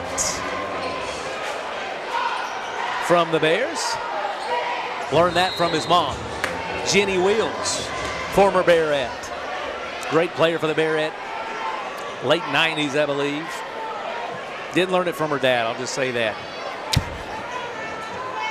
No disrespect. Jenny was a great player. I mean, he'll tell you the same thing. Bears back the other way. 15-6 the score. Cleveland on top. It has been a struggle for Bradley Central offensively tonight. Long 3. First one of the game is good. The first field goal, Jeremiah Brownlow. Coach wants to take a timeout. So the first field goal comes 5:24 to go in the second quarter.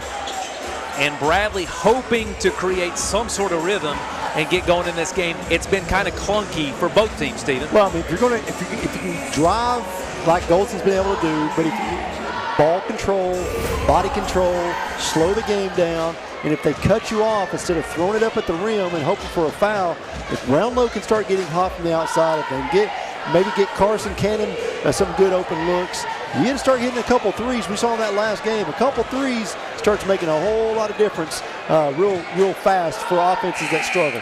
15-9 your score. Cleveland has led throughout.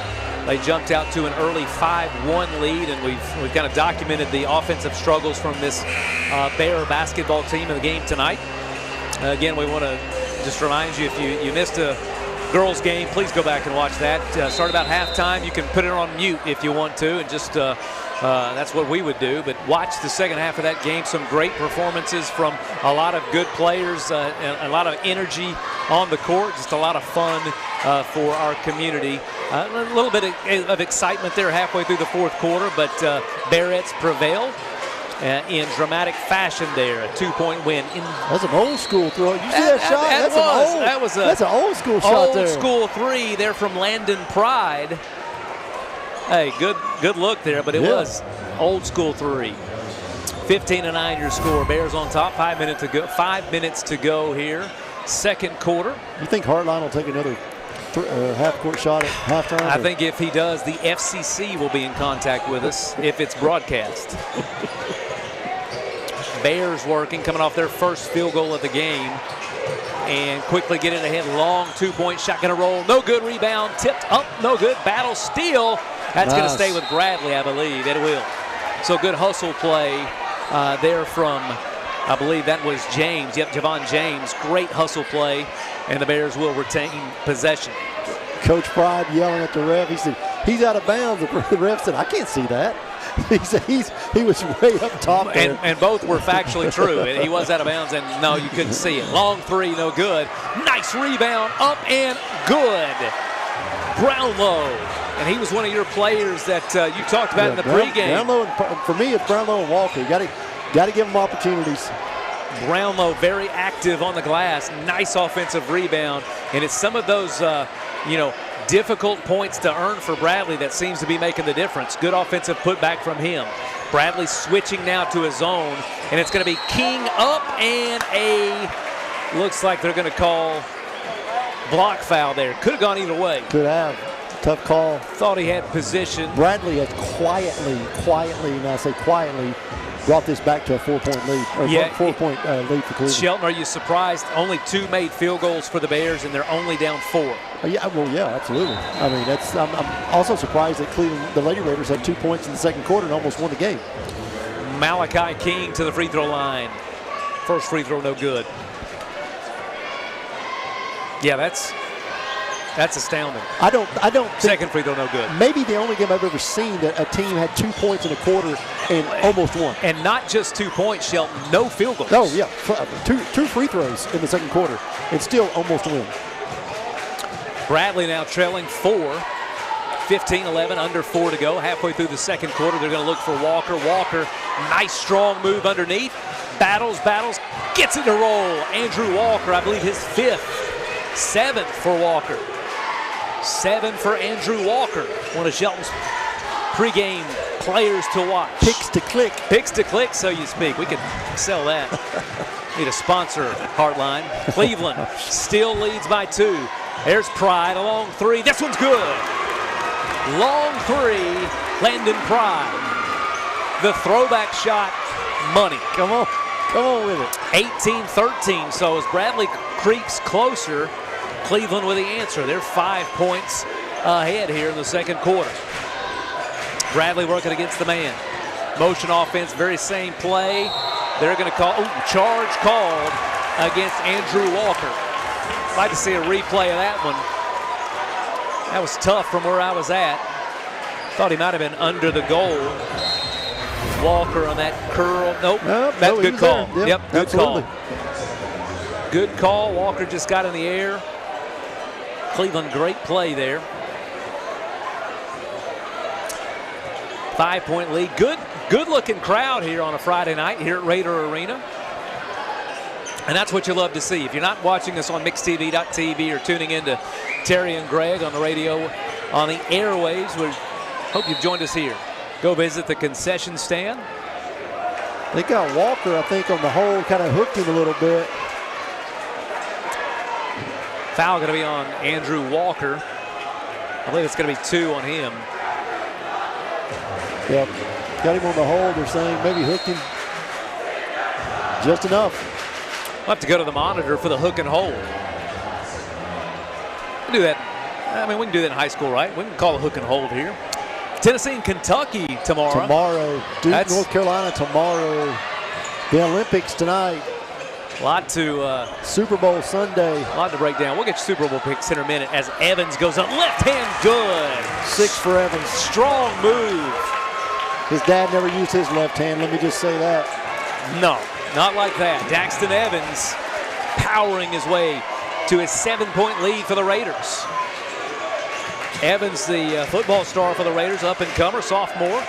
Long 3 from Bradley, no good. Battles out, nice rebound. Yeah. Good, strong board.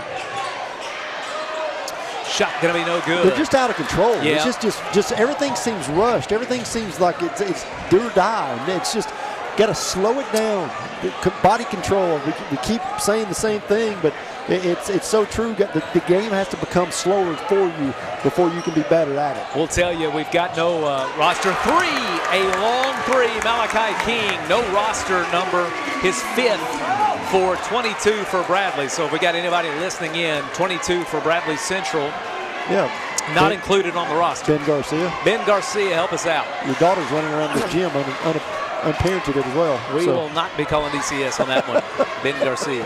Bradley now with a 10-point deficit, the largest of the game for them. Bears desperate for answers. He traveled, and they're going to call him on it. So a turnover there from Bradley Central.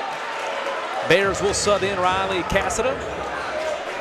He'll come in for for Armstrong. Armstrong out, Cassida in. Cleveland, a 10-point lead. A minute 31, but in this gym tonight, 10 points is not a whole lot. 20's nothing. We saw a game just previously, 28-point lead, nearly erased in one half. So Cleveland, a lot of work to do. Stop and pop, no good. Rebounds his own shot. Set it back up. And Degway will get it back. They'll go to Evans inside. Evans will look outside to Beavers. Beavers nice look. Inside out. Degway for three. No. Ball's going to go out of bounds over to Bradley. Degway had a good look. Nice offensive set there from the Raiders. Got the look they wanted, just couldn't hit it. So Bradley, 63 seconds remain here in the second quarter. Cleveland on top, 10 points. It's been a struggle for Bradley offensively. Only two made field goals in the first half. Andrew Walker's kind of been the highlight. 7 points for him. A long two-pointer. It's good. Third, good-looking shot there. Ray Davis. 23-15. Under 40 seconds we go in the second quarter. Raiders have led throughout first half, working against this man-to-man. Looking inside, they want to get Evans some action. Evans with 6 for the Raiders. Pride will go around. His drive to the basket will be impeded, no good. Bradley will have the last shot, 23-15. Coach Cart barking out orders. He's given the play. 10 seconds. Nice drive. He does get the foul. Late whistle. Yeah, Goldston. Worst thing that can happen for Cleveland, though, you put him on the free throw line. He hits both of these, Denny, and it's a 6-point game. And that is, the way Bradley's played offensively, that is hard to believe. Yeah, Goldston's been intentional getting to the lane and really kind of put his head down, try to get to the basket.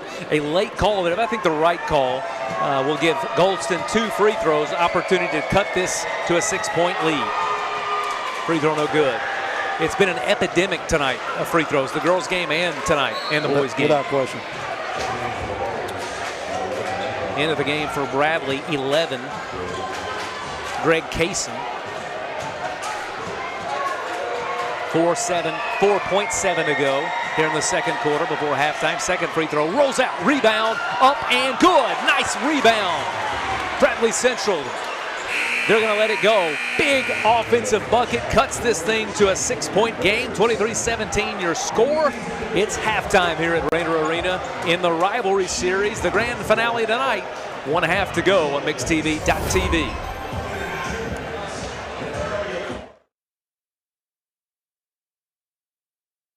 You need money overnight? Check into cash. Your time is tight.com. Bank account's too low? Check into cash. So where do you go.com? Do it online in a record time. It's the easy way to get money next day.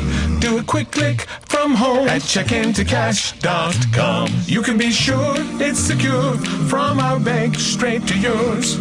Do a quick click from home at checkintocash.com. Boom, boom, ba-dum, boom. I love the Cleveland community because I think it's a very warm place to live. It's just a very friendly community, and you don't necessarily have to be born here to fit in. There's a lot of folks that move here and they fall in love with it. I feel like we make our customers feel valued by the way we treat them. We're very welcoming here. We get to know them. We learn their names. We learn their goals, and we try to meet all their financial needs, not just do one transaction with them. You get a yearly checkup. Shouldn't your air? With your local Lennox dealer, regular care equals perfect air. With technology you can touch, comfortable air you can feel, and savings you can see. Not just perfect air, perfect for you air. Call Dale's Heating and Air to upgrade your air today. Lennox, air is life. Make it perfect. No more varicose or spider veins. No more tired, achy, restless legs. No more swollen ankles. It's time to get back to a better you. With the help from Milligan Vein Clinic.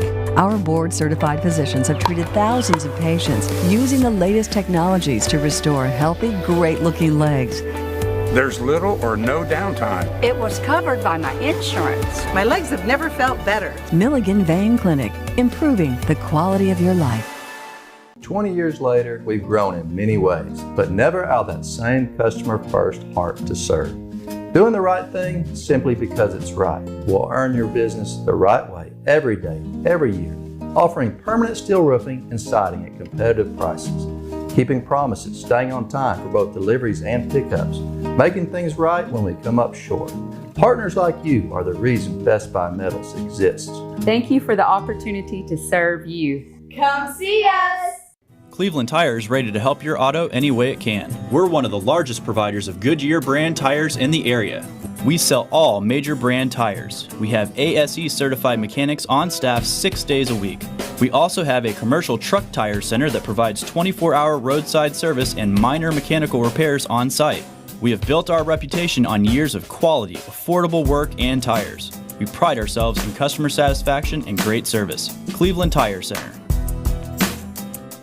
Duracell in Cleveland is now hiring mechanical skilled technicians from $22.17 to $27 per hour. Excellent benefits beginning day one: medical, dental, and vision insurance, paid vacation, holiday pay, 401k tuition reimbursement, and more. Apply at Duracell.com. Welcome to Mountain View Nissan Country, where automotive excellence is our top priority. At Mountain View Nissan, we take pride in offering you the finest selection of vehicles, perfectly suited for your adventurous spirit. From powerful SUVs ready to conquer any terrain to your everyday gas-friendly commuters, we have the perfect vehicle to match your lifestyle. This is Mountain View Nissan Country, where automotive dreams become reality. Visit one of our 3 locations in Dalton, Chattanooga, and Cleveland today, and let us take your driving experience to new peaks.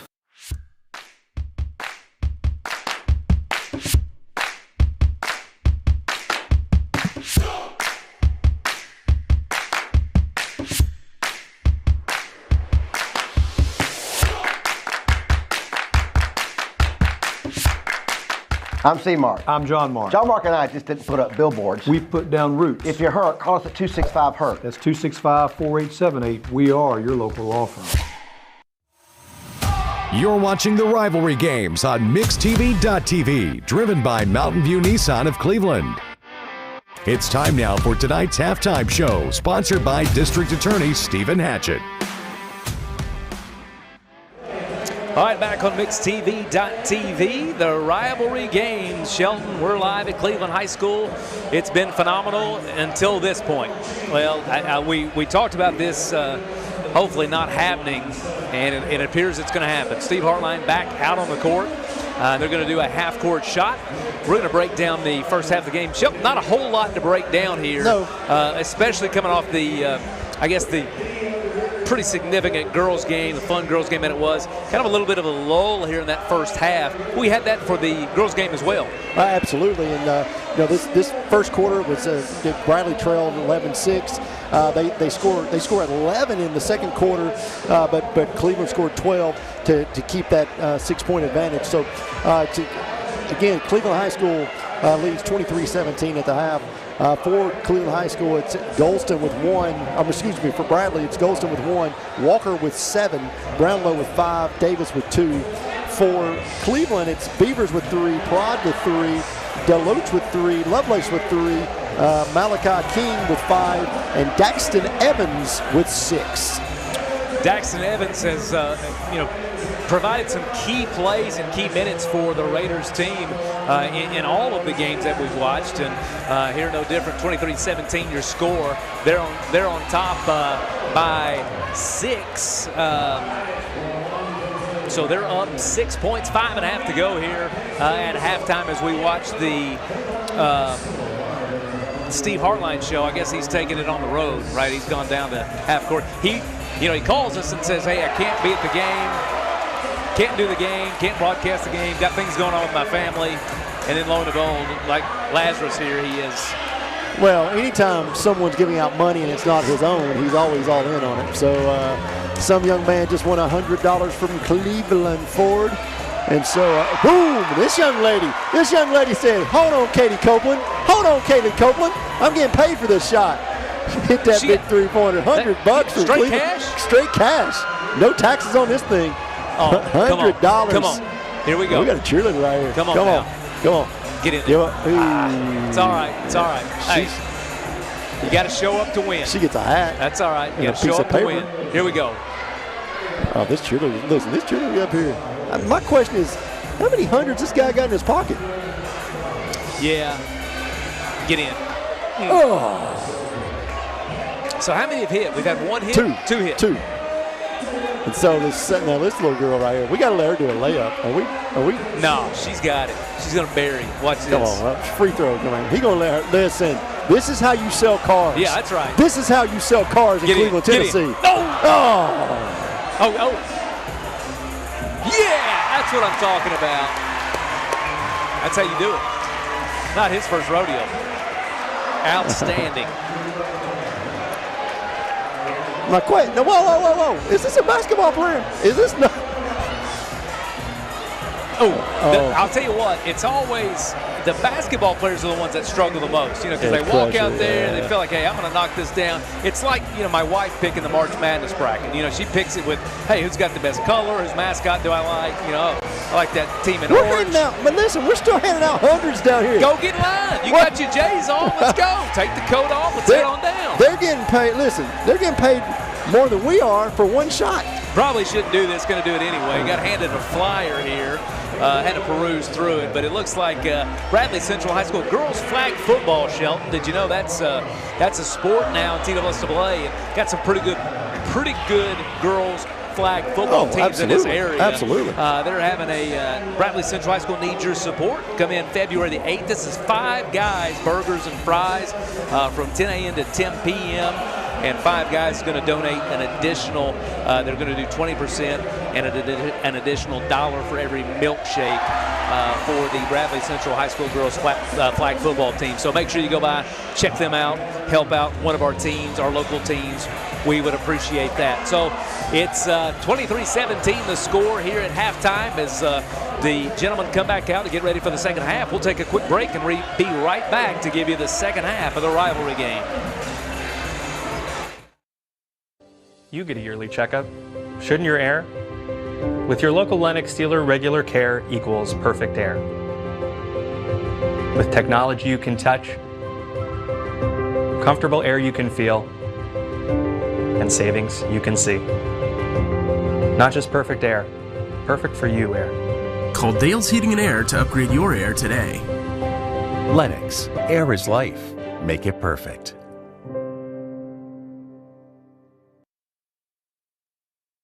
Duracell in Cleveland is now hiring mechanical skilled technicians from $22.17 to $27 per hour. Excellent benefits beginning day one: medical, dental, and vision insurance, paid vacation, holiday pay, 401k tuition reimbursement, and more. Apply at Duracell.com. Hardee's Original Bag is back, but only for a limited time. Choose from the charbroiled double cheeseburger, hot ham and cheese, spicy chicken sandwich, and our hand-breaded chicken tender wraps. The Original Bag. Any 2 plus fries and a drink, just $6.99 at Hardee's.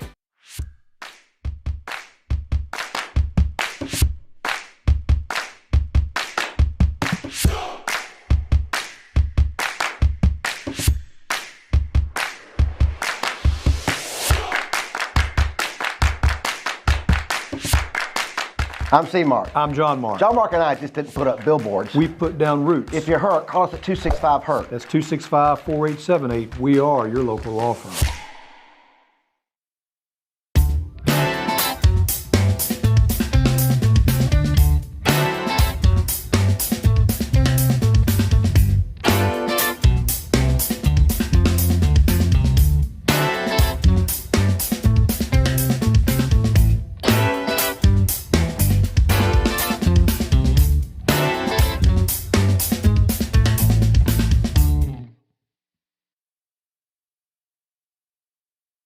Owning a home should be one of life's greatest pleasures, but without a solid foundation, it can become a major source of stress.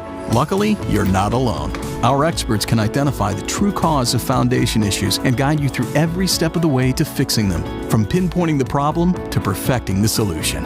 We form custom solutions to meet the needs of your foundation and your wallet, including flexible payment options. With our team by your side, consider your home and your peace of mind secure. You get a yearly checkup. Shouldn't your air? With your local Lennox dealer, regular care equals perfect air. With technology you can touch, comfortable air you can feel, and savings you can see. Not just perfect air, perfect for you air. Call Dale's Heating and Air to upgrade your air today. Lennox, air is life. Make it perfect. I love the Cleveland community because I think it's a very warm place to live. It's just a very friendly community, and you don't necessarily have to be born here to fit in. There's a lot of folks that move here and they fall in love with it. I feel like we make our customers feel valued by the way we treat them. We're very welcoming here. We get to know them. We learn their names. We learn their goals, and we try to meet all their financial needs, not just do one transaction with them. This is John Davis, the trade-in man for Kia Cleveland on South Lee Highway, and we will overpay for your old car today. High mileage, cosmetic issues, that's okay. Rusted, busted, can't be trusted, all trade-ins are welcome. Just bring us your old car as is. Don't even wash it. You'll be shocked of how much I'm willing to pay for your old car in any condition. Come see me, John Davis, the trade-in man for Kia Cleveland on South Lee Highway in beautiful Cleveland, Tennessee, where selling your car is as easy as 1, 2, 3. You're watching MixTV.tv, the rivalry games driven by Mountain View Nissan of Cleveland. Visit cleveland-nissan.com. Nissan, innovation that excites. All right, back at my MixTV.tv at Raider Arena, Cleveland High School. The Bears facing a 6-point deficit after the first half in what was a defensive struggle. Shelton, what do we got to do to get on the right track offensively? Really both teams. 23 points for the Raiders, 17 for the Bears. What do we got to do here? I'll be honest with you. I thought Cleveland at times looked really good offensively. They took some really good shots. They've hit 4 threes, and Dave Laney Copeland did in the first half and hit 4 threes. And I think that, getting the ball, I think going to Evans a little bit more too. I thought he had a lot of good looks there, and just couldn't finish on a couple. Little zone trap pressure from the Bears coming out here to start the second half leads to a Beavers 3. That's a great look. And there's Evans for the rebound. So again, those little things that Daxton Evans is doing, providing a little boost, and it's leading to things like that. Lovelace with a nice jumper, so his 5th point. So that offensive rebound after a stop comes back to haunt Bradley. The Bears coming back the other way. They're trailing by 8. And this offense for Bradley, this is not something new for them. They've kind of struggled with it all season, how to find that continuity and what they're looking for. Just a sense of identity. Who are you on the offensive end? It's just been a struggle for this team. And as they look to correct this here in the second half. Big 3 from Walker goes in and out. Good shot. Just can't get it to fall. Cleveland back the other way. And there, you can almost feel a lull in the crowd, after the girls' game. Got several people texting saying, hey, we heard about the girls' game. I want to go check that out.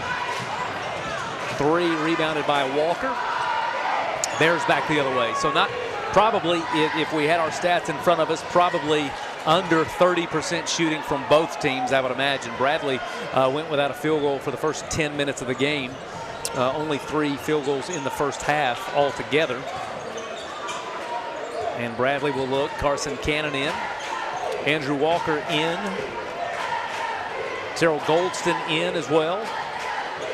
Brownlow and Javon James round out the Bears. For the Raiders, Ndegwe, Lovelace in, Evans in, Beavers in. I believe that was Walker on the drive. So Walker, who started the scoring for the Bears in the first half, begins it here. 9 for Walker. 9 for Walker. Good 3, long 3, no good. Another offensive rebound, Evans. He pulls it down. Another jump shot, no good. So Evans providing some second chance opportunities for the Raiders.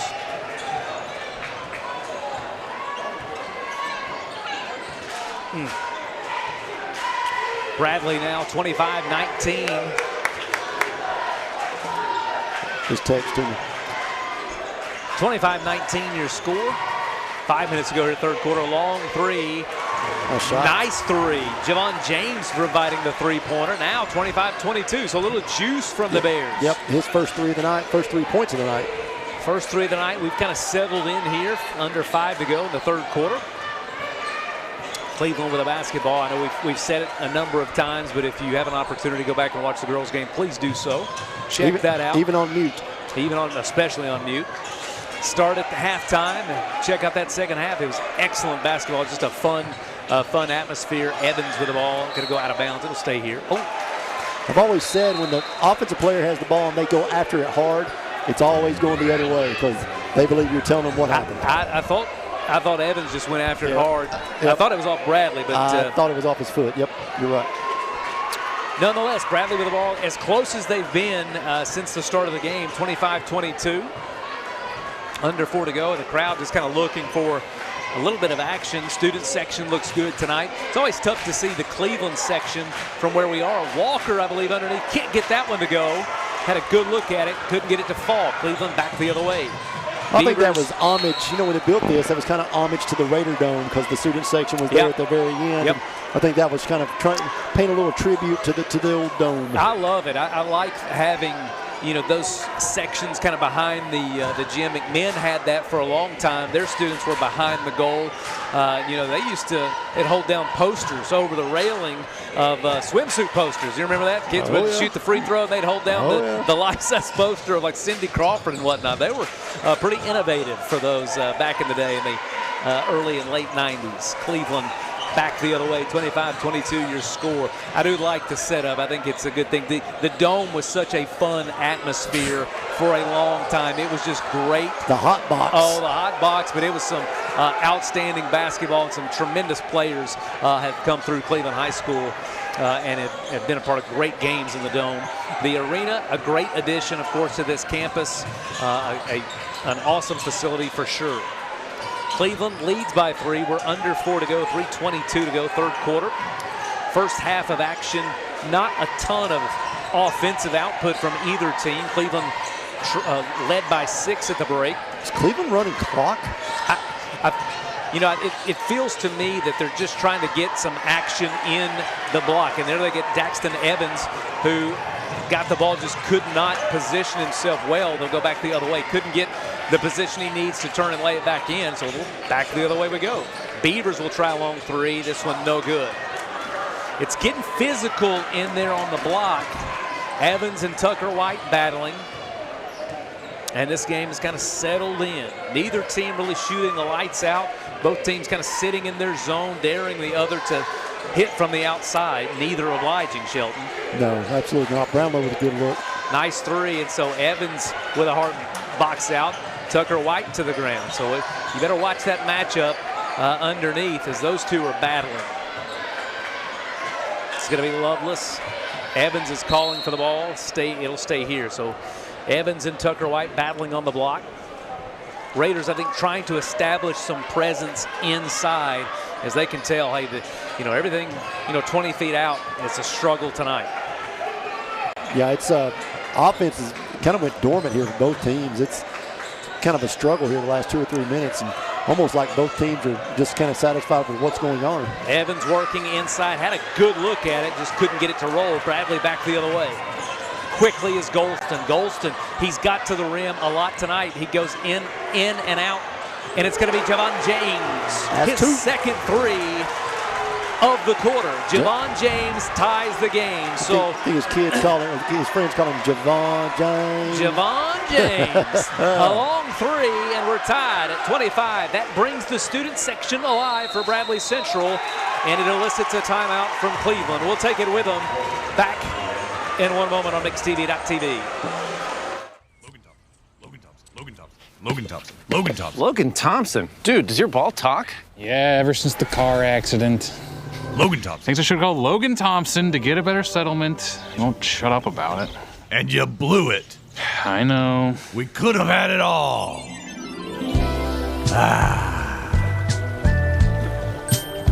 Logan Thompson.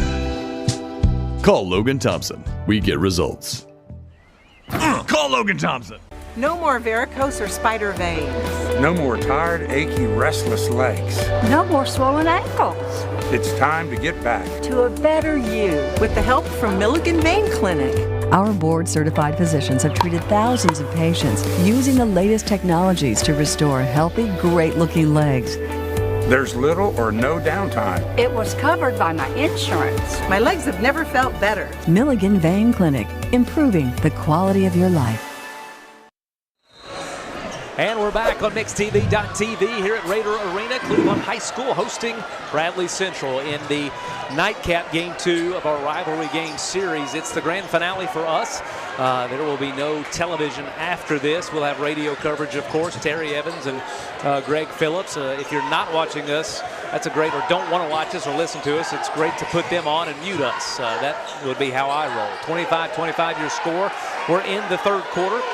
Under a minute 10 to go as Cleveland kind of has hit a stall here offensively, and Bradley has surged ahead on Javon James.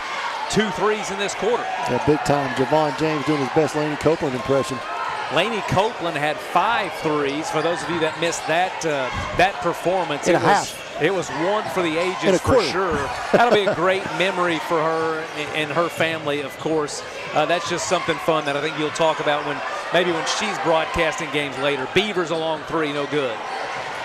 And so Bradley will have an opportunity. Not the shot you want with 35 seconds to go. Bradley will have an opportunity here, depending on what they decide to do, to end the quarter with the lead. Trailing by 6, they were down as much as 10. They'll have the ball, and they're going to hold. Cleveland's going to sit back in the zone. Cleveland is going to score 2 points this quarter. How many times have you seen 2 games in a row with 2 points being scored? Well, and Bradley had no field goals in the first quarter, so a lot of offensive struggles tonight from different areas.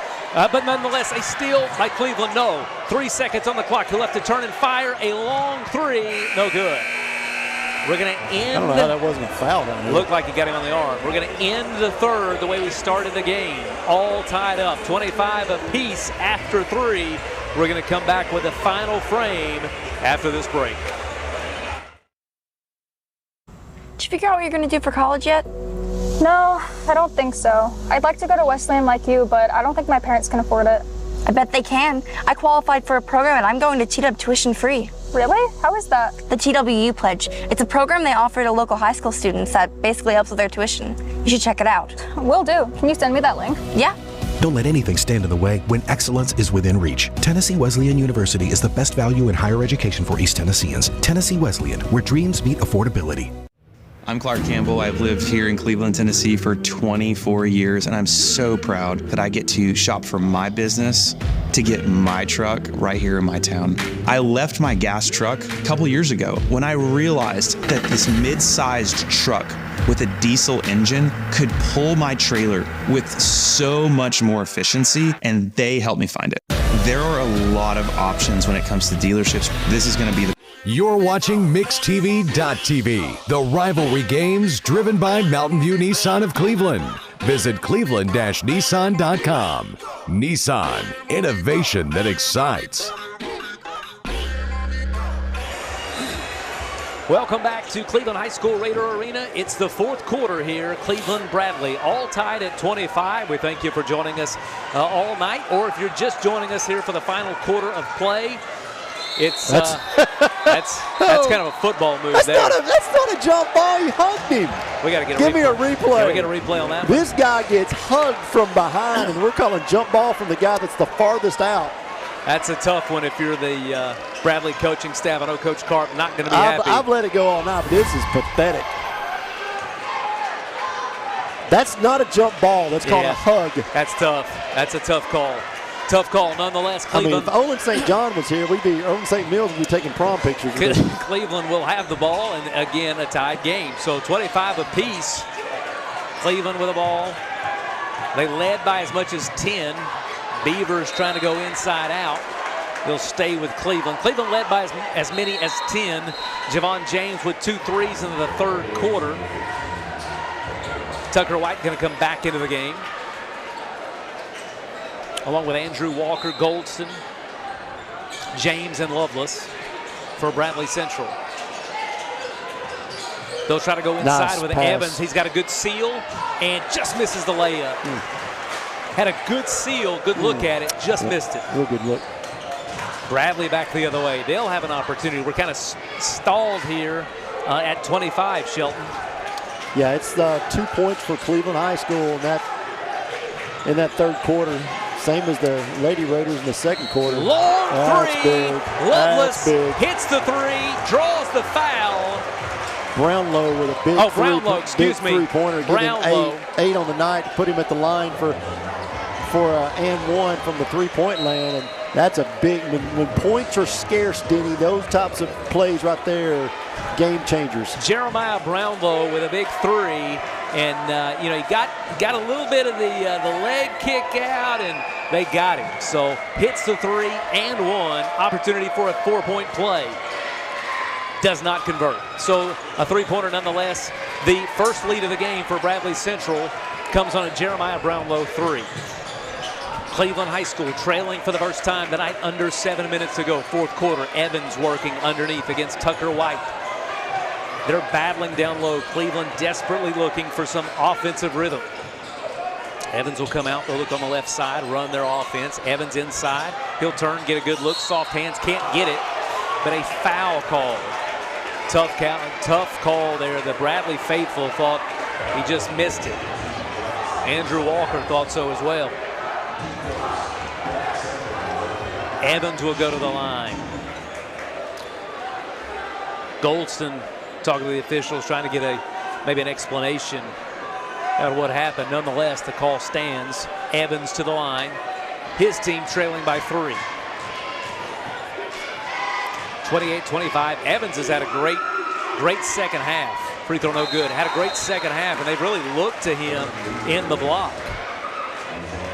Changes here is into the game for Bradley. Javon James comes back in. Braden Beavers comes in, and we do not have, again, another number 25 for Bradley Central. That is not a rostered number for us. Second free throw no good, so 2 misses for Cleveland High School. Bradley, a 3-point lead and the ball. 6.5 to go. What are you doing here offensively, Shelton, if you're Bradley, against this zone? Yeah, I mean, Brownlow's kind of been a little spark there in Alex Walker, but I think they trying to get inside. You got to shoot him out of it. Alex Walker did just that. I'm sitting here shaking my head at Andrew Walker, saying, no, that's not the shot you want. And then, of course, he buries it. 12 for Andrew Walker. Great shot from Walker. Confident, steps to the line and hits it. Back the other way, Cleveland. Nice response by Loveless. He drives and dishes. So Bradley back the other way. A 4-point lead for the Bears. Under 6 to go. 7 for Loveless. 7 for Loveless. Bradley Central is enjoying nice those first lead. Nice pass and play. Javon James, great cut underneath. Bradley calls a timeout there. They're going to talk about it. 33-27, 6-point lead. We'll take it with them. Back on Mix TV in just one moment.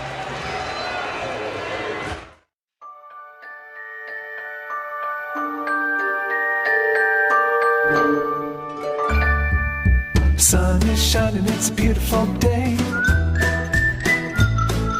Wake up, sleepyhead, get up and play. Everything's yellow, it's a beautiful sight. Sunbeam showers makes everything right. Come on now, let's get away. Make every day brighter with the sunny southern goodness of Mayfield Dairy. You need money overnight? Check into cash. Your time is tight.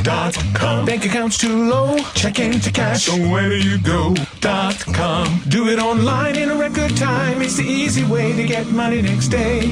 Do a quick click from home at checkintocash.com. You can be sure it's secure from our bank straight to yours.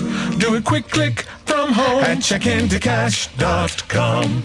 Boom, boom, ba-dum, boom.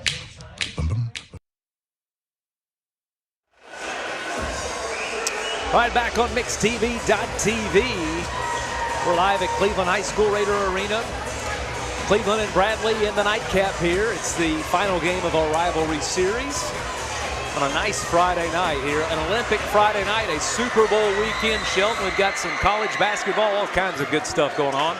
And we've been entertained with 2 great basketball games tonight, starting with a girls' game as Bradley Central survives in a thriller in which the Lady Raiders trailed by 28, came back, had an opportunity to take the lead and perhaps win the game, but the Bearets hold on for their 41st straight win. And now we've got Bradley Central, who has trailed throughout, and has taken a 6-point lead in the fourth quarter. So two pretty good games, conflicting styles, so to speak, in both games, as we saw a lot of firepower from the Lady Raiders in the second half. This one's been a little more of a rock fight. Yeah, this small rocks.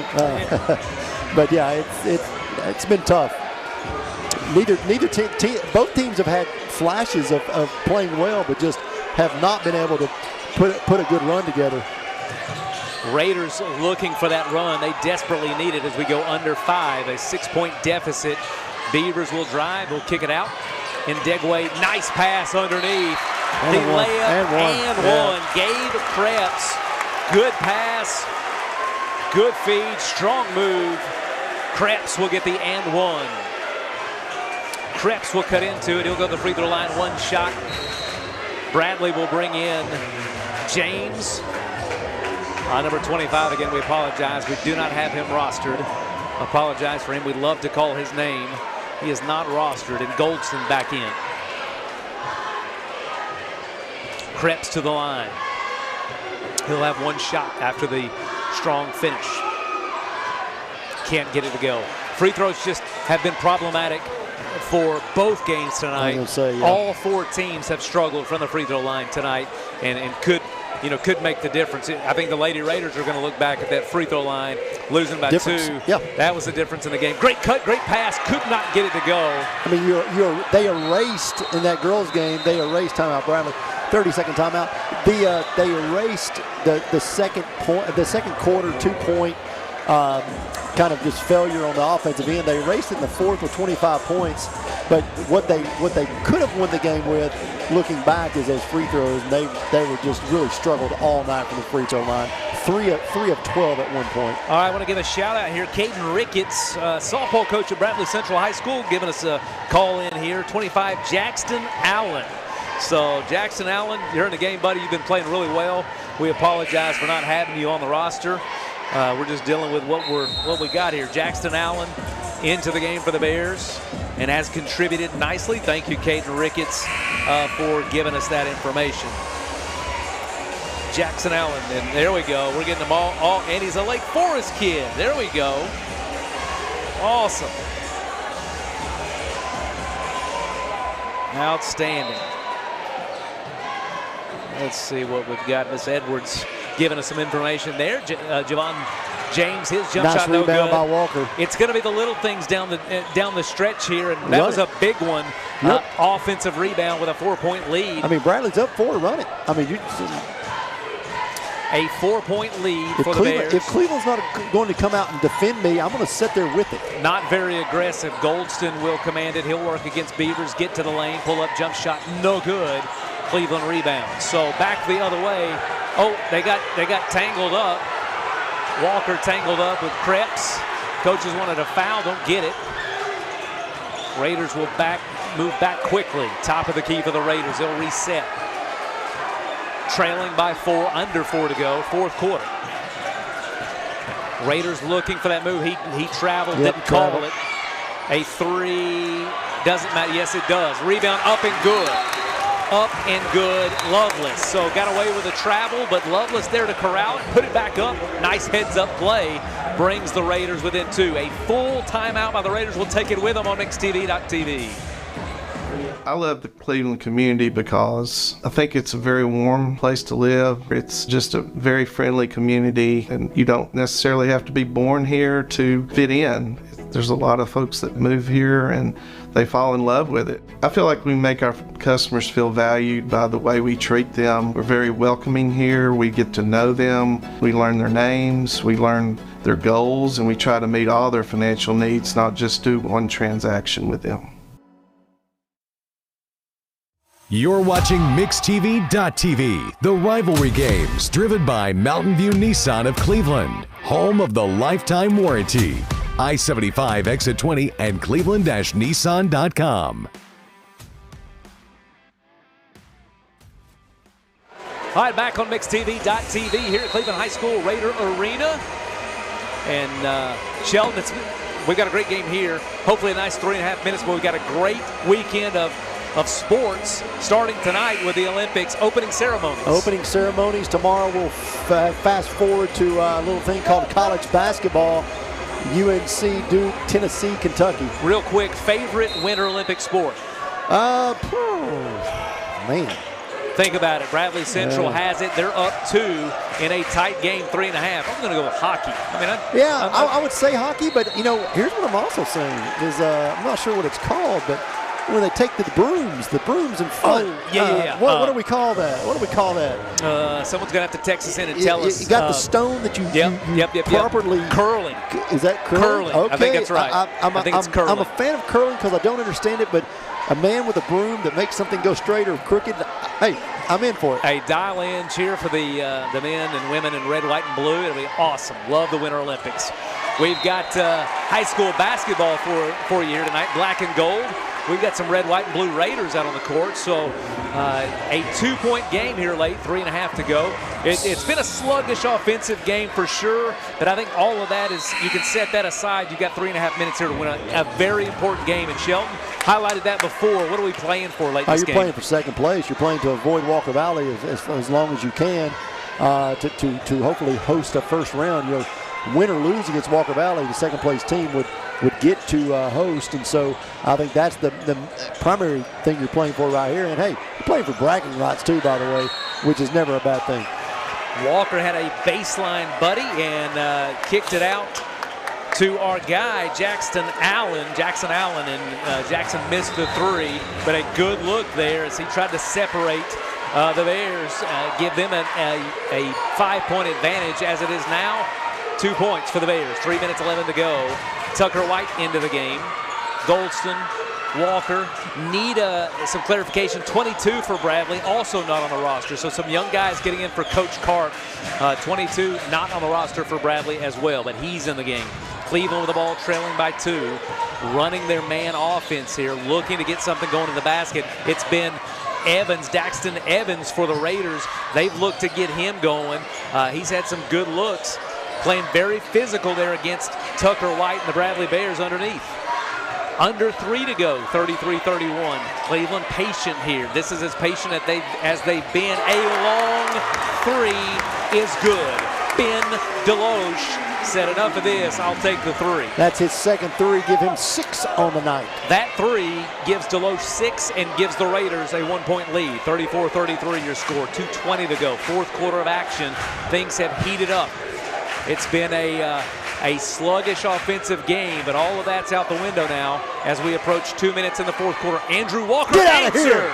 Andrew Walker, his second 3, as he's fearless. A big 3 from Big Walker. He's cramping up. I don't want to say anything about who picked out Andrew Walker before the game, but hey. Your pick to click. Andrew Walker was on there. Drive 15. Into Evans. His layup good. 8 for Evans. We're tied up. And a timeout. No, official's going to call a timeout. We've got another cramp. Andrew Walker down cramping. And, we saw this in the girls' game. Rodriguez had some cramps. So Tucker White giving his teammates some aid. Listen, we need Julian Barton. We need some more electrolytes at the Walker household. Come on now. Here's what I'll say: the Walker household, they're tennis people. We got to be drinking some more water. And so, if this were a tennis match here, there would be no. You can't take a timeout for a cramp. You can't call the physio. You just got to tough it out. Yeah. So, Andrew, I'm sure he's going to get a ribbon from Austin, his brother, when he gets home. What are we doing here? Hydrate him up a little bit. He'll get some water. And back we go. So here's the game reset. 36 apiece your score. 1:51 to go. It's a nightcap. The girls' game was phenomenal. It was close. A 2-point win for the Bearheads. Only fitting that this game comes down to the wires. We're under 2 minutes, giving the student sections, both of them, something to cheer for. So it's a good night. What do you expect in the last 2 minutes here, Shelton? Well, without Walker on the floor, I'm thinking he's coming out. Bradley's got to find somebody to go to. I think James is probably a great option for them. Brownlow's been a good option here in the second half. Cleveland High School, their best offense is when they were patient here, got a good open look and nailed the 3. So I'll be interested to see if they're not going to. I thought Cleveland might put some pressure on the basketball if they're not. So that's interesting concept right here. Just even some a little bit of pressure there just to run some clock up 1. They're tied up now, excuse me. Andrew Walker has 2 threes in the fourth quarter, and both of them have just been step up and burn your eye out 3. I mean, he's hit some big-time shots tonight for his Bradley Bear team. He's had a great game for Bradley. So Bradley with the ball all tied up. We're approaching 90 seconds here in the fourth quarter for the opportunity to get that 2 seed and to avoid, as we talked about, Walker Valley and that high-powered offense. Both of these teams are coming off losses to Walker Valley. So this is a desperation game, so to speak, for seeding in the district tournament.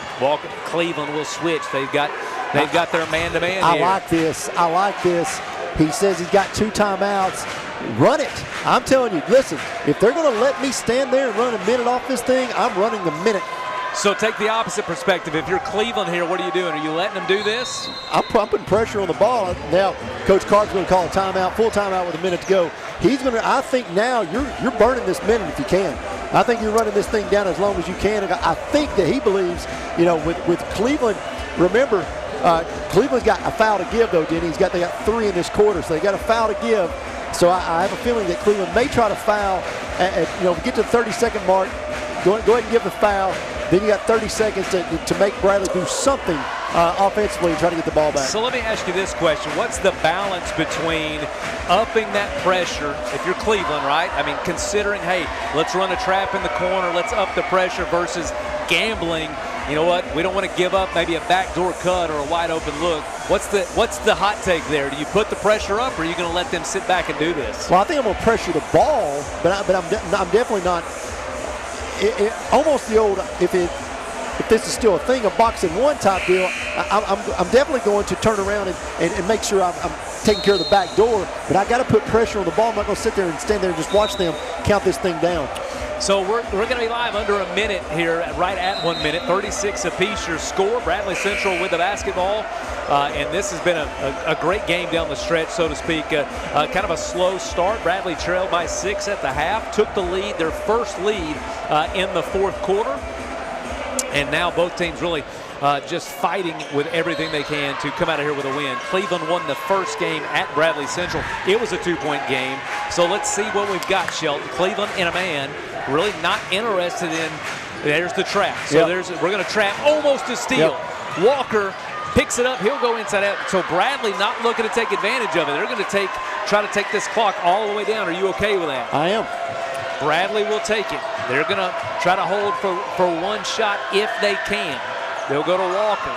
I'll be interested to see if there's a trap call.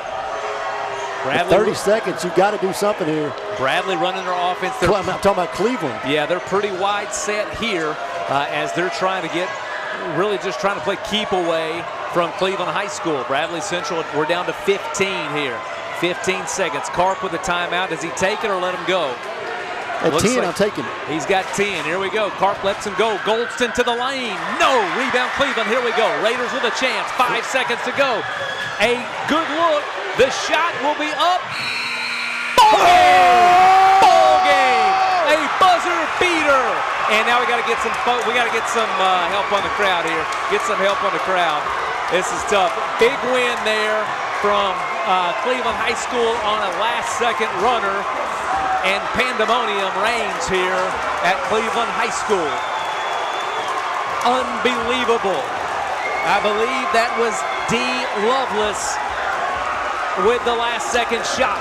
That is the longest 4 seconds or whatever that was when they got it. That is the longest 4 seconds I've ever seen in my life. It hung up there, and the ball seemed to hang on the rim for a long time before eventually rolling in favor of Cleveland High School. So an emotional win for Cleveland, and Cleveland, we're going to split. So Cleveland holds on to win this game. They take the season, both wins, and both in dramatic fashion. So Bradley had a shot there at the end, not to be, as Cleveland takes a look at the replay here. As Lovelace had it, he drives in. It's tough to see. And there it goes. You can see the horn. So plenty of time there. You see the red light go on the goal, and the fans storm the court. Camouflage. So that's right. The storm hit the floor. It was camo night here for Cleveland High School, and because they're bear hunting. Oh, there you go. Absolutely. Okay, there you go. and the fans erupt on the court. So big win for Cleveland High School in dramatic fashion. We'll recap it here in just a minute. We're going to take a quick break. We'll be right back with some replays, the moves of the game, stars of the game, Mayfield star of the game. It'll be, I think, pretty interesting to see who Shelton picks. We'll be right back after this break. You get a yearly checkup. Shouldn't your air? With your local Lennox dealer, regular care equals perfect air. With technology you can touch, comfortable air you can feel, and savings you can see. Not just perfect air, perfect for you air. Call Dale's Heating and Air to upgrade your air today. Lennox, air is life. Make it perfect. No more varicose or spider veins. No more tired, achy, restless legs. No more swollen ankles. It's time to get back To a better you. With the help from Milligan Vein Clinic. Our board-certified physicians have treated thousands of patients using the latest technologies to restore healthy, great-looking legs. There's little or no downtime. It was covered by my insurance. My legs have never felt better. Milligan Vein Clinic, improving the quality of your life. You're watching the Leisure Time Bowling postgame show on MixTV.tv. Take your crew to Leisure Time Bowling on Keith Street this weekend.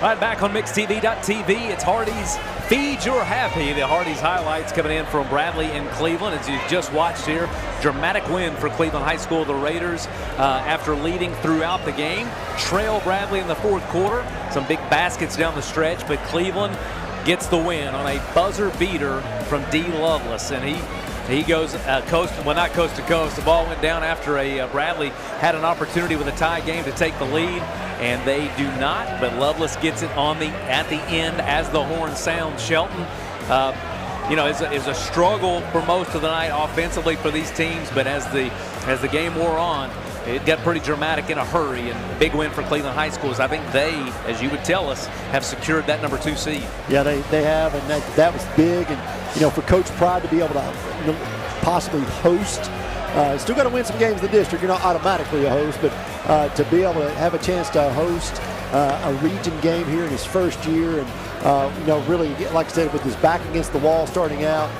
Just a great job, and what a finish! A finish that Lovelace will never, ever, ever, I promise, forget in his career.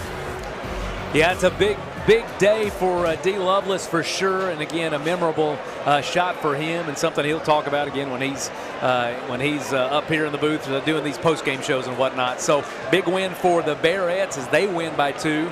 Cleveland High School wins by 2, and a lot of similarities in both games. But nonetheless, we'll go to your move of the game. We'll go to who's Fruit Loop's move of the game. Yeah, dude, Chick-fil-A, the move of the game, and it's obviously it's. Wait a minute, yeah, absolutely, it's the last play. Oh, that is the move of the game. That's the move of the game there. Last play, game winner. And before we go to the Mayfield star of the game, Fruit Loops, tell us who you've had on the broadcast crew tonight, please, sir. Yes, of course, we've had Gideon Ratcliffe running camera, Caden Payne helped us earlier, Justice Brackett running camera on the sideline, Ben Hinkle running camera 2, Madison McNabb doing graphics, Grayson Appleton helped us out tonight, and then, of course, your director, Austin Chapman. Oh, gosh, third person. Hey, let's go to the player of the game, Mayfield star of the game.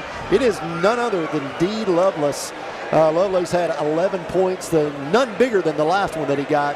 He secures the win and the sweep of Bradley Central this year for Cleveland High School. 38-36 final score from Raider Arena. Big win for the Raiders tonight. Big win for the Bearettes as well. So it's been a wonderful Friday night. A great way to end the rivalry series, so to speak. We're so thankful for you joining us here on MixTV.tv. It's been a great year. A lot of basketball left to be played as we get ready for postseason, district tournaments, region tournaments, and we can almost guarantee you there's going to be basketball played deep into March in Bradley County. So make sure you go out and support these local teams wherever they are in the district, regions, sectionals, and so on. Hopefully we'll be going to Murfreesboro, Shelton, in some way, shape, form, or fashion. Absolutely. Nope. We've enjoyed it for sure. For Stephen Shelton, I'm Denny Collins. Thank you for joining us along this ride.